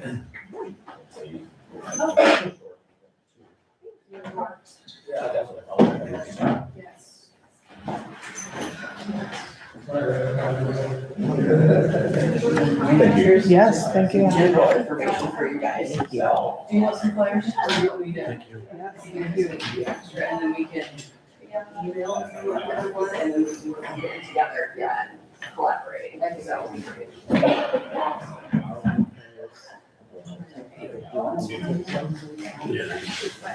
There is a handful for you, so, all right, thank you. I look forward to hearing from you.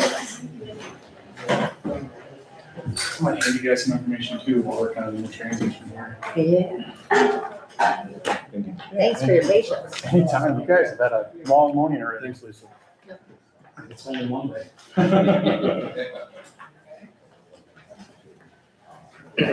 All right, next thing here, let's see what time. It's 10:36, meeting with New Hampton Transfer and Storage CEO Jonas Sugarrath. Good morning, Jonas. Morning. Discuss request of TIF dollars for phase 2 of a water main project.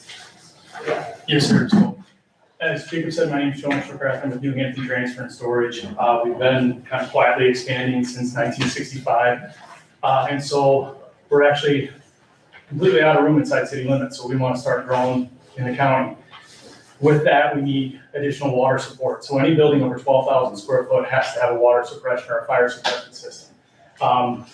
Just with my experience on the fire department, it's most efficient and easiest to work with a wet suppression system. So we've actually installed phase 1, which is extending a water main, an 8-inch water main from our property 1,100 feet north. The downfall of that is it's being fed by a 4-inch for 1,400 foot. So we don't even have the required pressures needed for a wet suppression system to activate. Right now we're dealing with about 11, 12 residual PSI. A good rule of thumb would be 35 PSI. So the nice part is on DeBell's property, there's the largest main in town. There's a 14-inch main, but DeBell uses 330,000 gallons of water daily.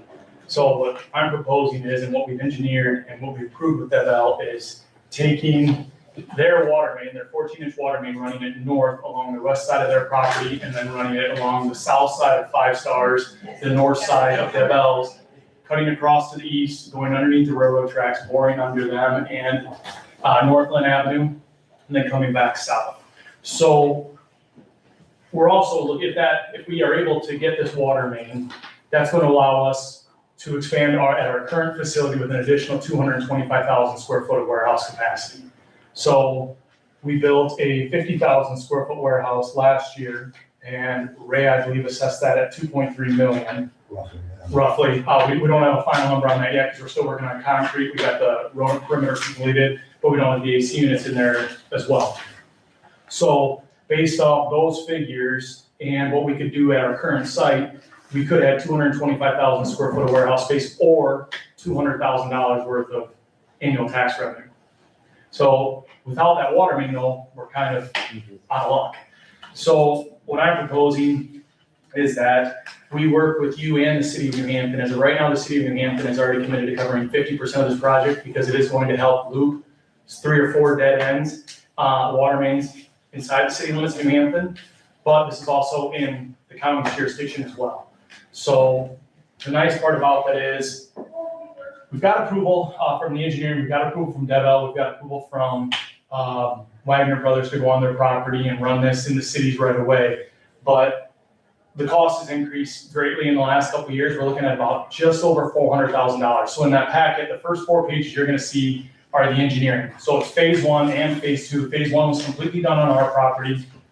Phase 2 will be entirely on our neighboring properties. So that's DeBell and Wagner Brothers.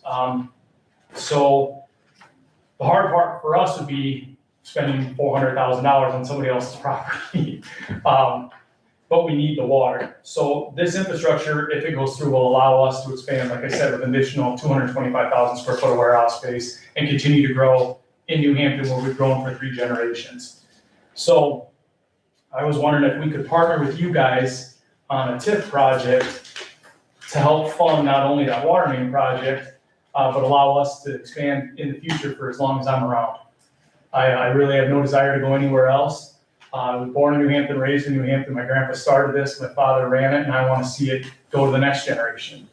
So I guess this phase would allow the whole northeast corridor. I think New Hampton, 5-Star could hook up, Wagner Brothers could hook up, Mitco could hook up, Superior Lumber, Advantage.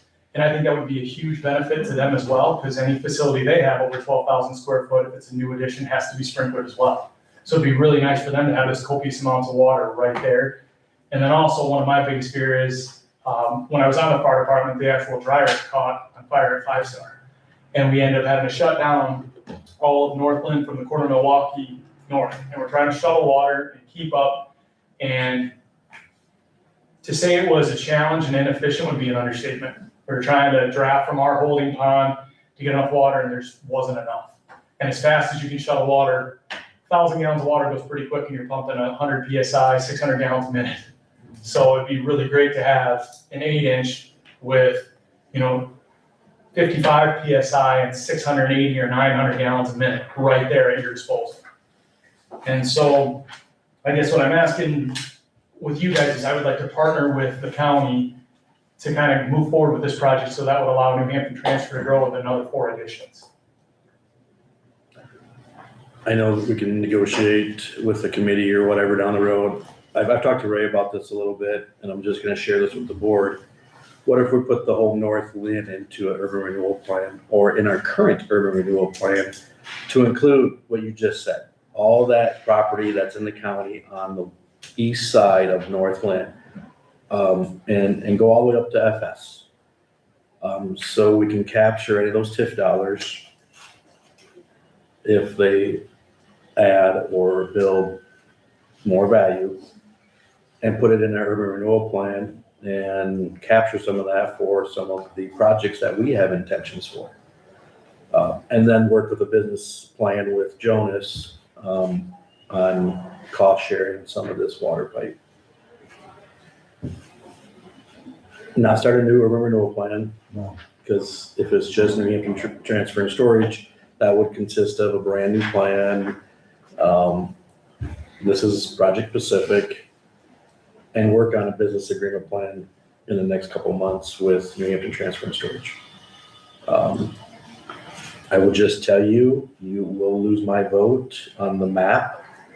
I own the parcel west of Dublin. Sorry. I would declare that conflict today. Yep, I don't blame you. Because there's gonna be some hydrants that's only about 5 feet from my property line. Correct. I'm not gonna put my name out there as a conflict of interest. I'm gonna vote now. With the way the map is printed, I will not vote on this because of those hydrants right across my property line.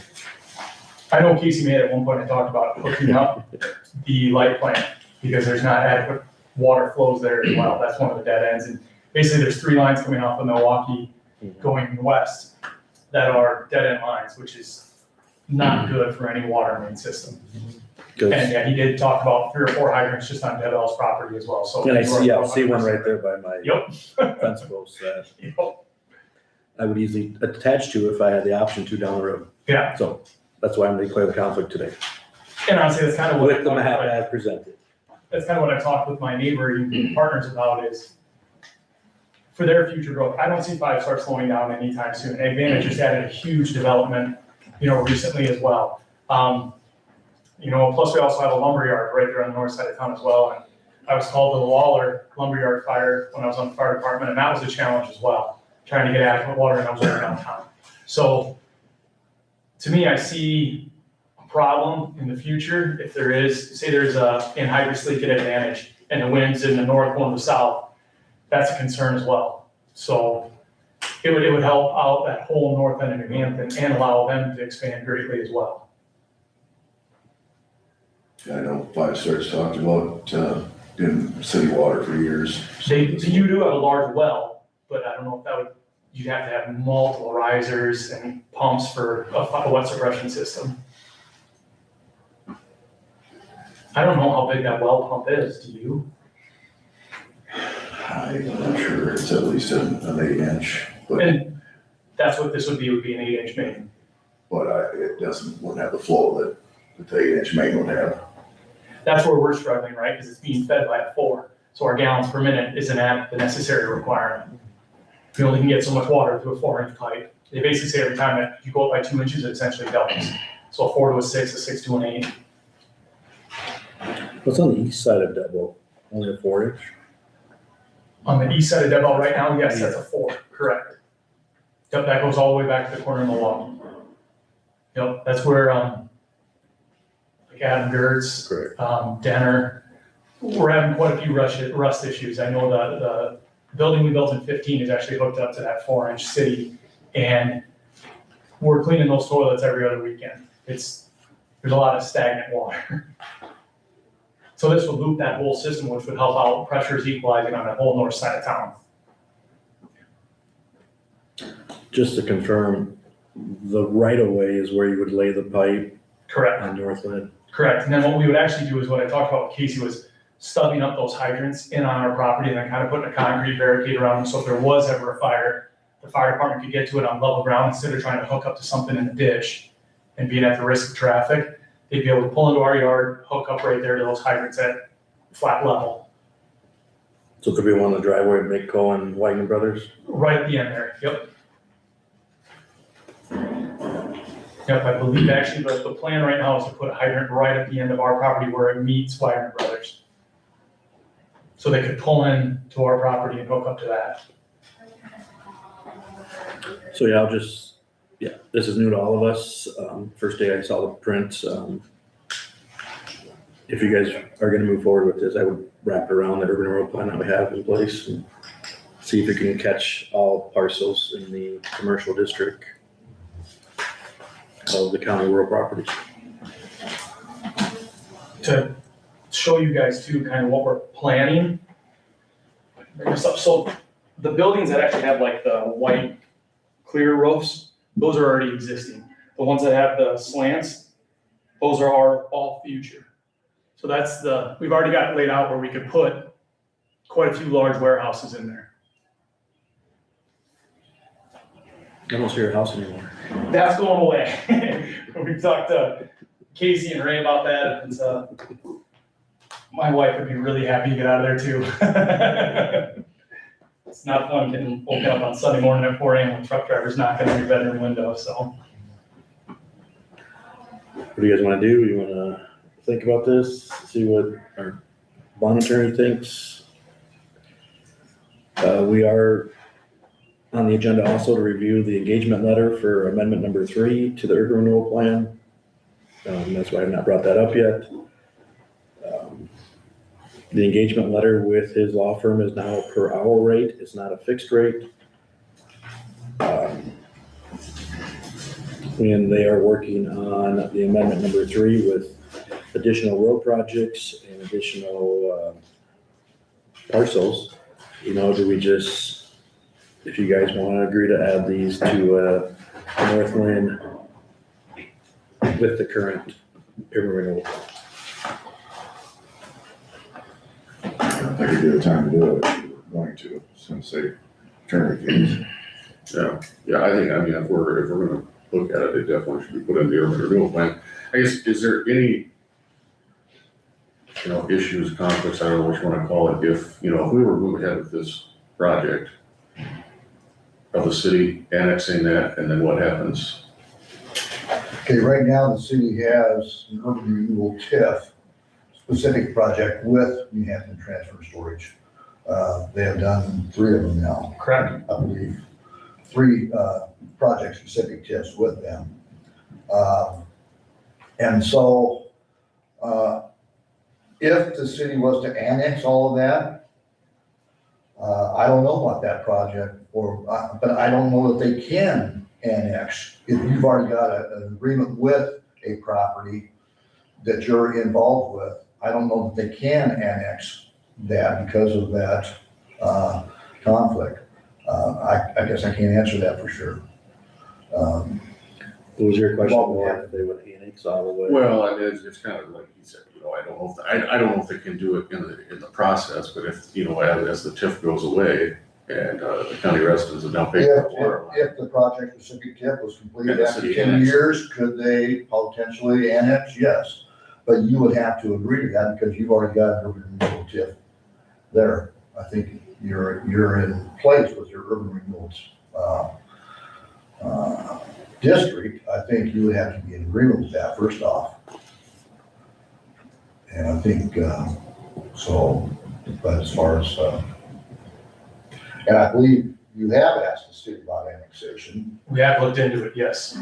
One of the key advantages for us to annex into the city would be the city's more affordable and more reliable power grid. Because right now we're on MI Energy and we're at the tail end of MI Energy, which is causing quite a few issues with brown power. The downfall is the electrical map does not follow the traditional city rural map. It's a completely independent map. So that's an issue we're dealing with. We're trying to look at a huge battery backup coming into our office. And so I don't know if it is a cost-effective solution right now to be annexed into the city. And they have added, solar panels. Correct. And, to help assist with that right now. And as such, possibly a battery backup with that. Correct. Are those locally assessed or utility assessed? Those will be locally assessed. Right now, under Iowa law, there's a 5-year no value. They're special value, just like wind turbines, only with solar panels. There's a 5-year no value, and then out in the 6th year, we assess those tax. So is there a base value now if we added that urban road plan to that? Can we The capture base that value would be 0 with those solar panels. up until 5 years? So And we so could on, starting in the 6th year, then you would have that incremental value and resulting tax, those solar. and that could come back to the TIF. Yes. Yeah, I think it's all something to think about. Well, yeah, I guess the other question, you know, when it's all done, whose water line is it? Is it Jonas's? Is it the counties? Is it the cities? Who's gonna maintain that line into the From future? what I understand from Casey May, the stuff inside the city is deeded to them, the stuff in the county will be deeded to you. I just We wonder. don't have a water department, so who's gonna be taking care of that? Well, it's, you know, it's like the road on the other end of town. Do we need a 2080 agreement to say, we're gonna do this, but after that, it's your responsibility to maintain this?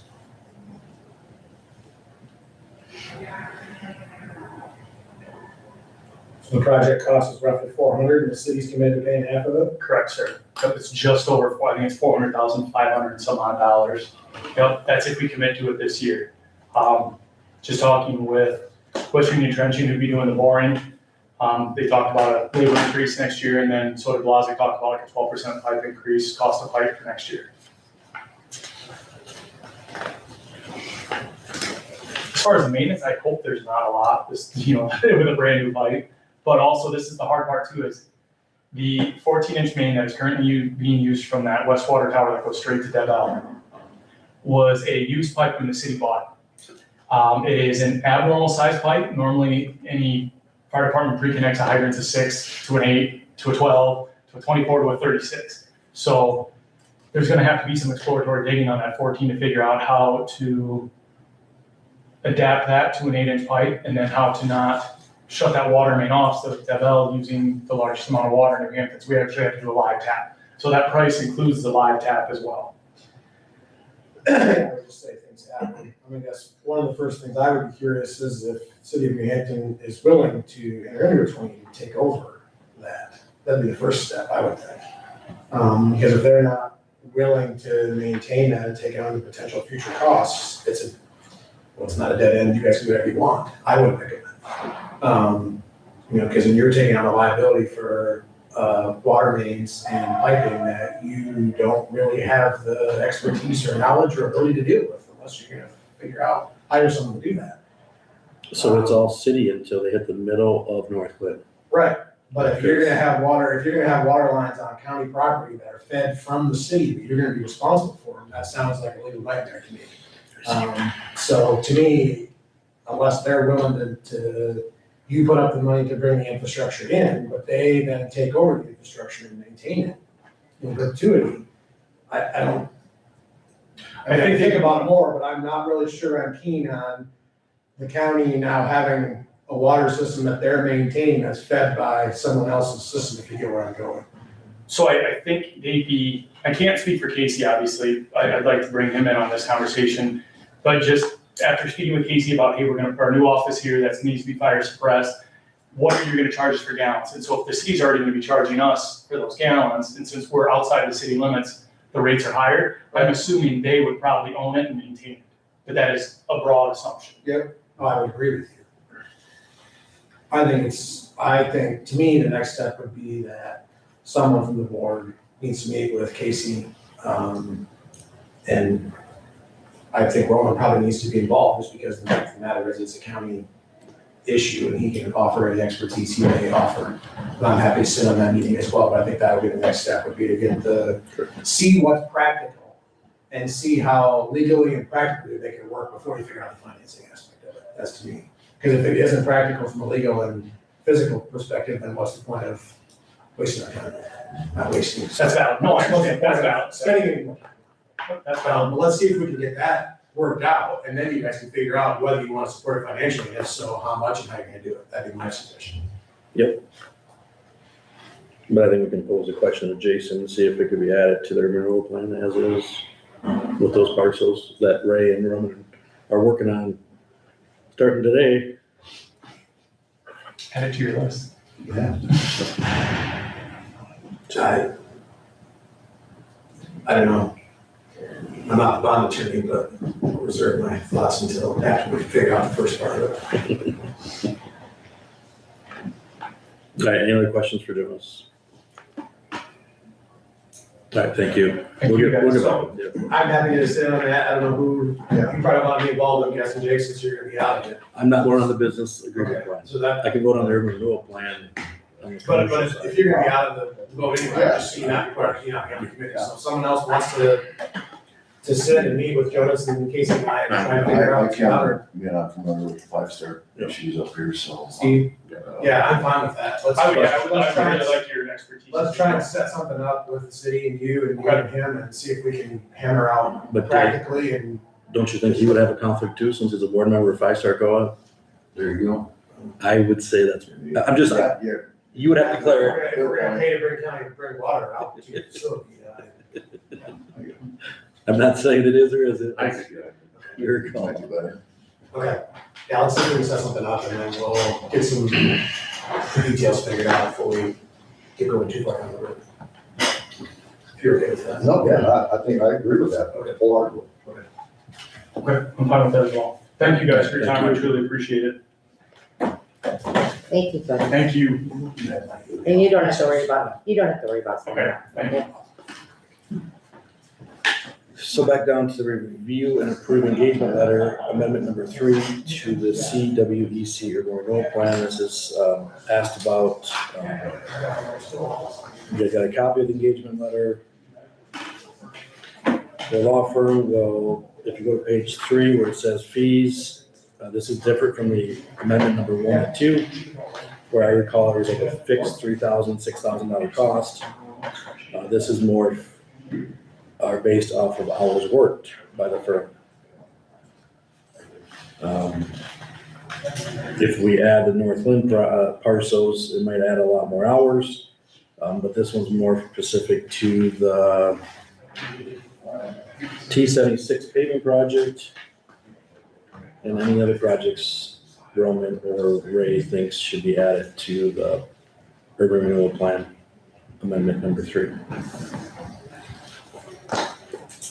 And then somebody can pose a question if we think Northland is a positive move or not. Is there a motion to enter the engagement letter with?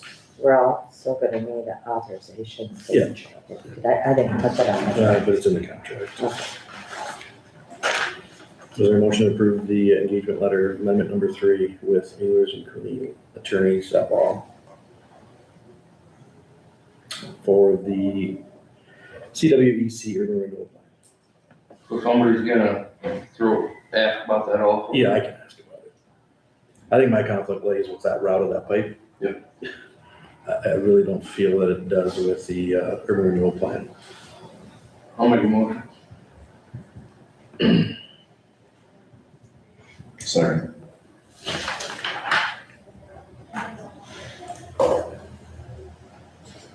Motion by Travis, second by Steve to approve the engagement letter, amendment number 3, and authorize chair signature. Any discussion on the engagement letter? If not, all in favor say aye. Aye. Anybody opposed? Motion carried. Back up to adoption of the fiscal year 26-27 budget. Oh, yes, sorry. Sheila wants to take a break. So we'll take a break. We all might need to take one. I forgot your note.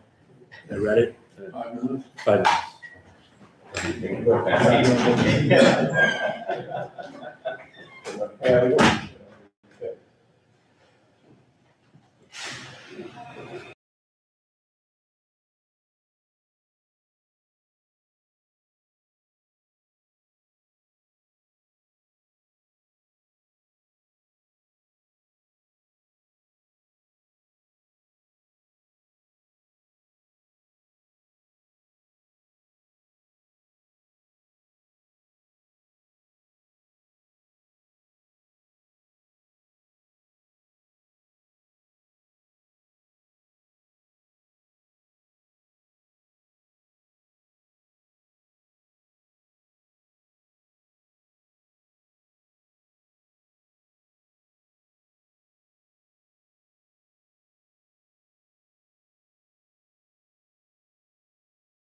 All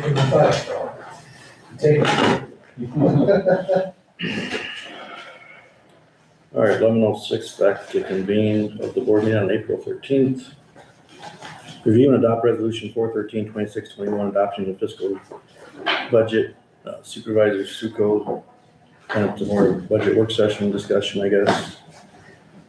Are we looking at levy rates? Are we looking at departments? I'm just kinda wondering if we can't do both. Just, I mean, so, and I'm not gonna pick on the sheriff department, I'm here because I was talking about, so I just thought I maybe should be here. but like last year, we gave back, what was it, 9%? About 230,000 overall between us, all three. And then 11%. 11%, and then you add another 1% on that, really, you're 11-12% over last year's budget. Expenditures. Expenditures, yeah. I just wondered if we can't do a little better job, I mean. Yeah, I mean, you already said you were thinking 100,000. Could be more, again, it's such a moving target, which I think all of you know that. Yep. And I think that's why it's tough to do this. But if we keep it in our ending fund balance, and that's why I would caution decreasing the ending fund balance or the levy rate. Talking to other counties, they keep special funds or keep a larger ending fund balance for those restricted funds if you need some equipment, varicose. We are still in control of those specific funds if he needs a squad car, if he needs assault rifles, tasers, whatever. Still has to come for a board for a budget amendment, which we are always open for a budget amendment. I would rather decrease some of these budgets and have them come up here and talk about it. I mean, like you get back 11% or 230,000, that's higher than probably like 7-8 departments, the total budget. Do those also run 24/7? So the ambulance, I'm using the ambulance as one of them. You and the ambulance are the only two that run 24/7. But we're not, I don't think we oppose a budget amendment in April, May. On adding more funds if the overtime shows up or if the extra work is there. What do they call that? I know the House is talking about, and I know Dave's talked about it.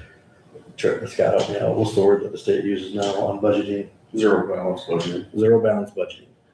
You start over every year with a new line item and you get your fixes in there, your fixed salary, your fixed cost, fixed needs for equipment. I just think if the state's gonna do what I think they're gonna do, we can't get back 230,000. Because that just throws the whole ending fund balance off. I'm not saying to spend all your money, but I am. You know what I mean? And I think that's very fiscally responsible to do that. But it's gonna throw all the numbers so wacko all over the board in July. When you give back 230, if you give back 100,000, our ending fund balance just grew in 2 months.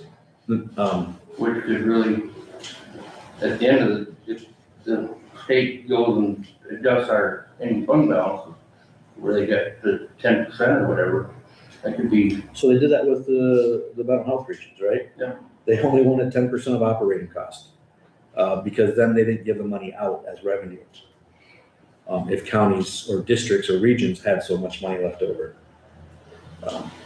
Can I comment here? Yeah, go ahead. Is that what it's about, or is it about a way to, this board to punish me in a sense? And I'll use that word because that's how I feel, because I come up here and get the okay for certain expenses, certain projects that I've done, certain equipment that I bought, this board may or may not have agreed with. I know the board's policy is set a certain way, the state code reads a different way. I too am an elected official, just as everybody else that sits up here on this board.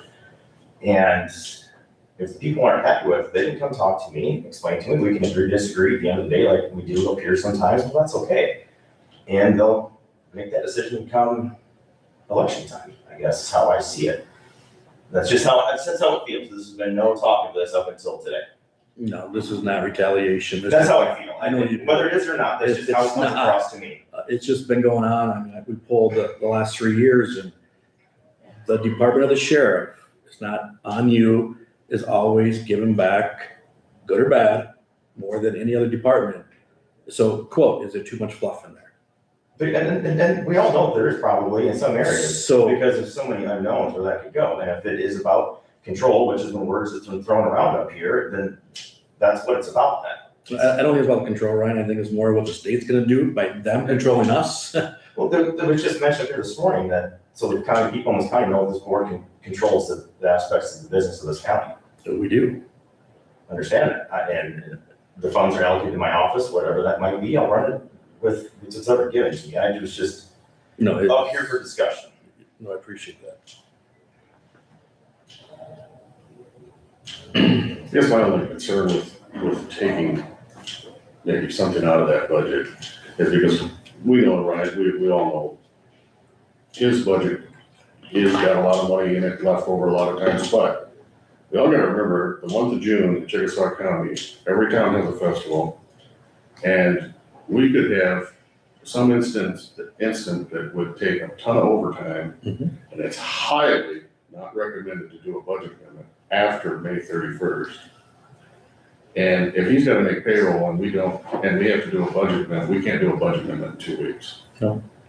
That's where my concern falls, I guess, with kind of rethinking that right now. I mean, it's just, I know there's, you know, the word fluff or whatever you wanna use, but his department is responsible 24/7, a lot of things, and we never know from one day to the next what's gonna happen. Yeah, and I mean, I hear the same things you guys are hearing out on the street too. I don't, it's not that I don't, it's just I don't feel like this is probably the proper way to do this. A little bit of the discussion though, you know, we heard the engineer for many, many years always come up to us and tell us what he's gonna spend his equipment budget on. I think you told me, you know, I think you heard about complaints about that one too. So, but maybe we are doing, is there in the past, Ryan, that you talk about all the equipment purchases in your budget work session with us? Or do you just ask a question and you have X money left after we approve a budget and then you go out and buy new stuff in the months of April, May, and June? I look at things as the year goes on, do I have a 100% plan what next year's budget's gonna look like as far as what my equipment purchases are? And besides the vehicle that I like to get every year is to keep the fleet maintained, there's some discussion on that. There's been too much lately, and that's fine too, but that's why I've done what I've done the past couple of years to get our equipment up to where it needs to be, knowing that there's gonna be some times where it's gonna get tough, so. And that's what we're in, because I don't recall you had a squad car in the budget or even told us about it for the last 3 years. I had in, 2 I years? did not put in this current year. No, and last year you didn't either. I don't remember. You came to us after and asked for one. So that's what the people are seeing, that you have this amount of money that potentially you're the only department in the county that can buy all new stuff in May, June, July, because you have the money. And that's what I'm hearing from other departments. And it's like, if you guys don't want to do nothing, that's fine. I just think we need to have that conversation of what other departments are telling me, other citizens are telling. We appreciate what you do, don't get me wrong, and it's not. I'm not taking it that way, that you're not. But there's, as of today, $875,000 in your budget today. Mhm. And that's 10 weeks. So, and I understand the celebrations. So just say on average, and I don't know what payroll is every 2 weeks, but that much money divided by 10 weeks is $87,000 a week on average that your department can spend. So is there too much in there? And I know you say you won't, but I'm just wondering if we need to do a zero balance to start over and seeing if the wages in each line item is calculated correctly of the 2088 hours of a year, or is there extras in there? There's extras, I don't calculate 2080 hours a year because there's always overages. I know that. But even on the straight pay, how can there be overages on straight pay? For example, like holiday pay, they decide they may take that out, but it's at straight pay, because let's just say last Friday, it was a 4-hour holiday, so that those 4 extra hours are paid out at straight pay. They do some trainings that are considered straight pay because they're not mandatory, things like that. So there are some overages for straight pay. Not everything is 100% overtime.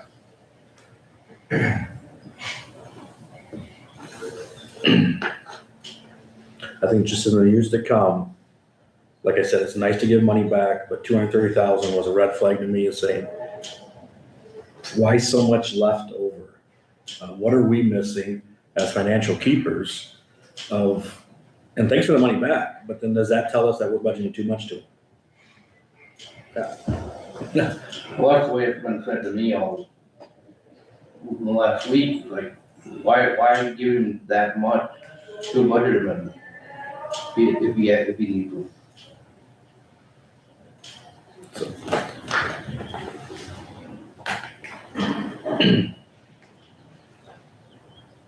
It's just moving forward, it's gonna be very hard to budget another department where they are so nickels and dimes. And then, thanks for public safety, appreciate it. But a department like that, give them back 230,000. It's just gonna be hard to budget moving forward. It really is. If the state enacts ending fund balance max. Travis mentioned levy rates. Are we okay with levy rates? Well, yeah, the more I think about it, we probably ought to leave the levy rates where they're at. Just that we have that in there. Anybody else have anything about resolution 21?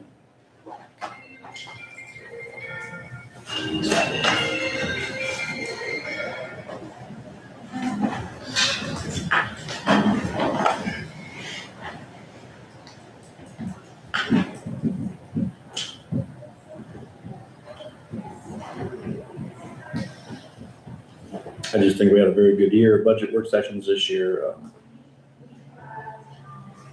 Most departments lived within our guidelines of wages, and the next resolution 22 will be talking about elected official wages, which is part of the budget. If you guys don't like those, I guess this will be the time before you approve 21.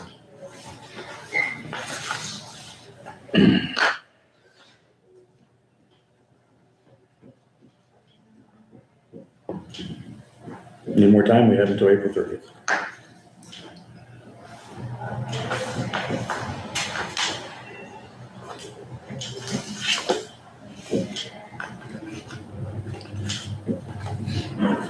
Levy rates are a direct impact to people and property. Just saying, it's very hard out there today. And I appreciate that this board has actually lowered tax asking for the citizens and the property owners of this county. Can we do better?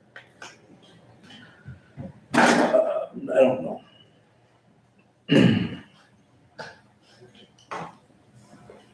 Is there a motion for resolution 21? 21.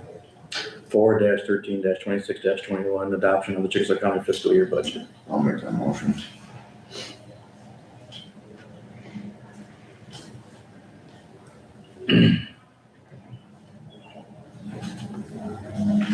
Is there a second?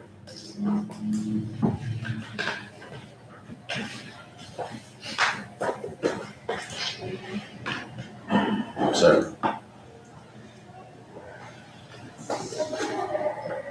Motion by Steve, second by Scott to approve resolution 4-13-26-21, adoption of the Chickasaw County fiscal year 26-27 proposed budget.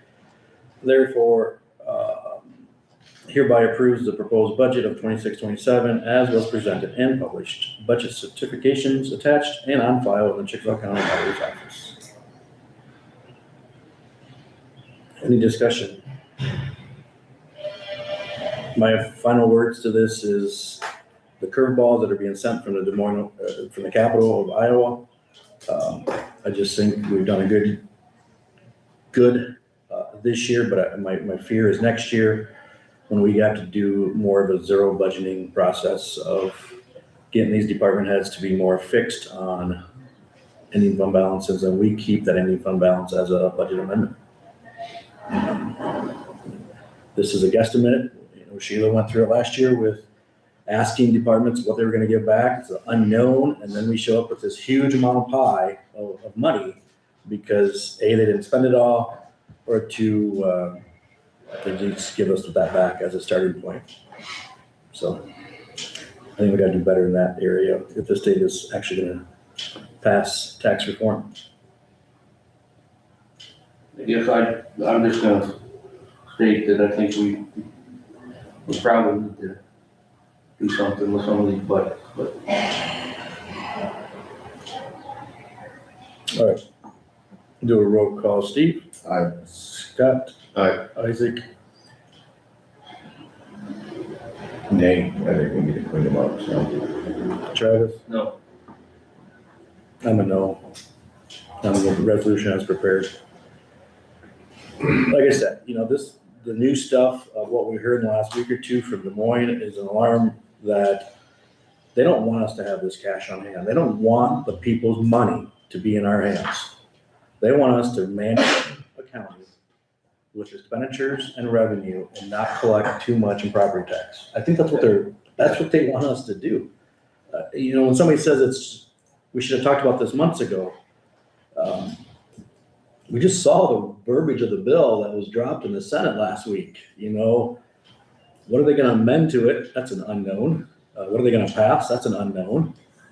You know, do we need a little bit more time to see if they pass something this week?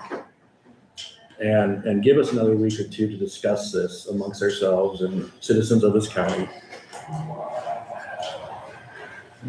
That's my feeling. I don't know. You know, if there's a bill that's passed this week, I think, why should we do something before we know our hands are tied? If they adjourn this week and the governor has a bill to sign. Let's take another week and just slow it down and see what the verbiage is in that bill. If there's a shock to us, let's get ahead of it.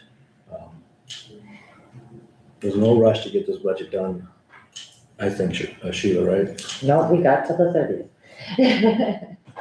We have the numbers of what everyone gave back last year, what percentage of their budget that was, department by department. It's here somewhere. Yeah. What everyone gave back and what percentage of the budget they actually spent. Yeah. Including secondary roads. Yep. Think that'd be helpful. I think that's where I'm stuck at.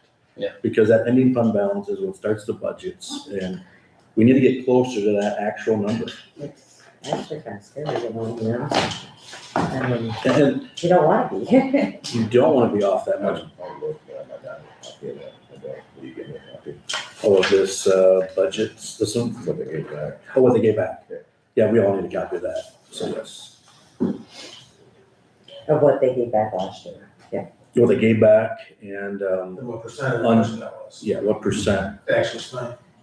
You have that, you gave it to us before. Yeah, it's fine. We usually get it in July.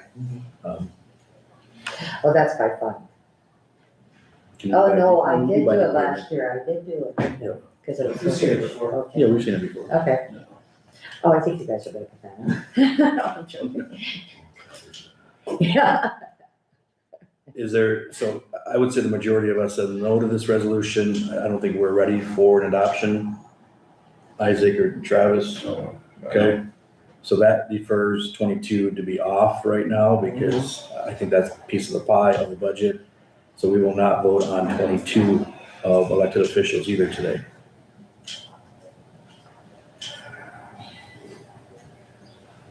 Otherwise, I think that's it. Discuss future agenda items. They put the budget on there. Yeah, you're gonna put the adoption of the budget again and elected officials. And I think we need to see where some of these departments, you know, we've had the expense out there that once the money's in their hands, it's theirs, and I get that. I understand the law there.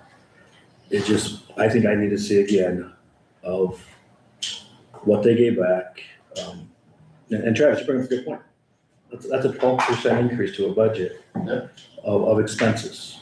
So So my only question, the rumors are flying that they're gonna adjourn this week. I don't know if that'll happen, but. I've heard that too. I've just heard that rumor and seen that rumor from people.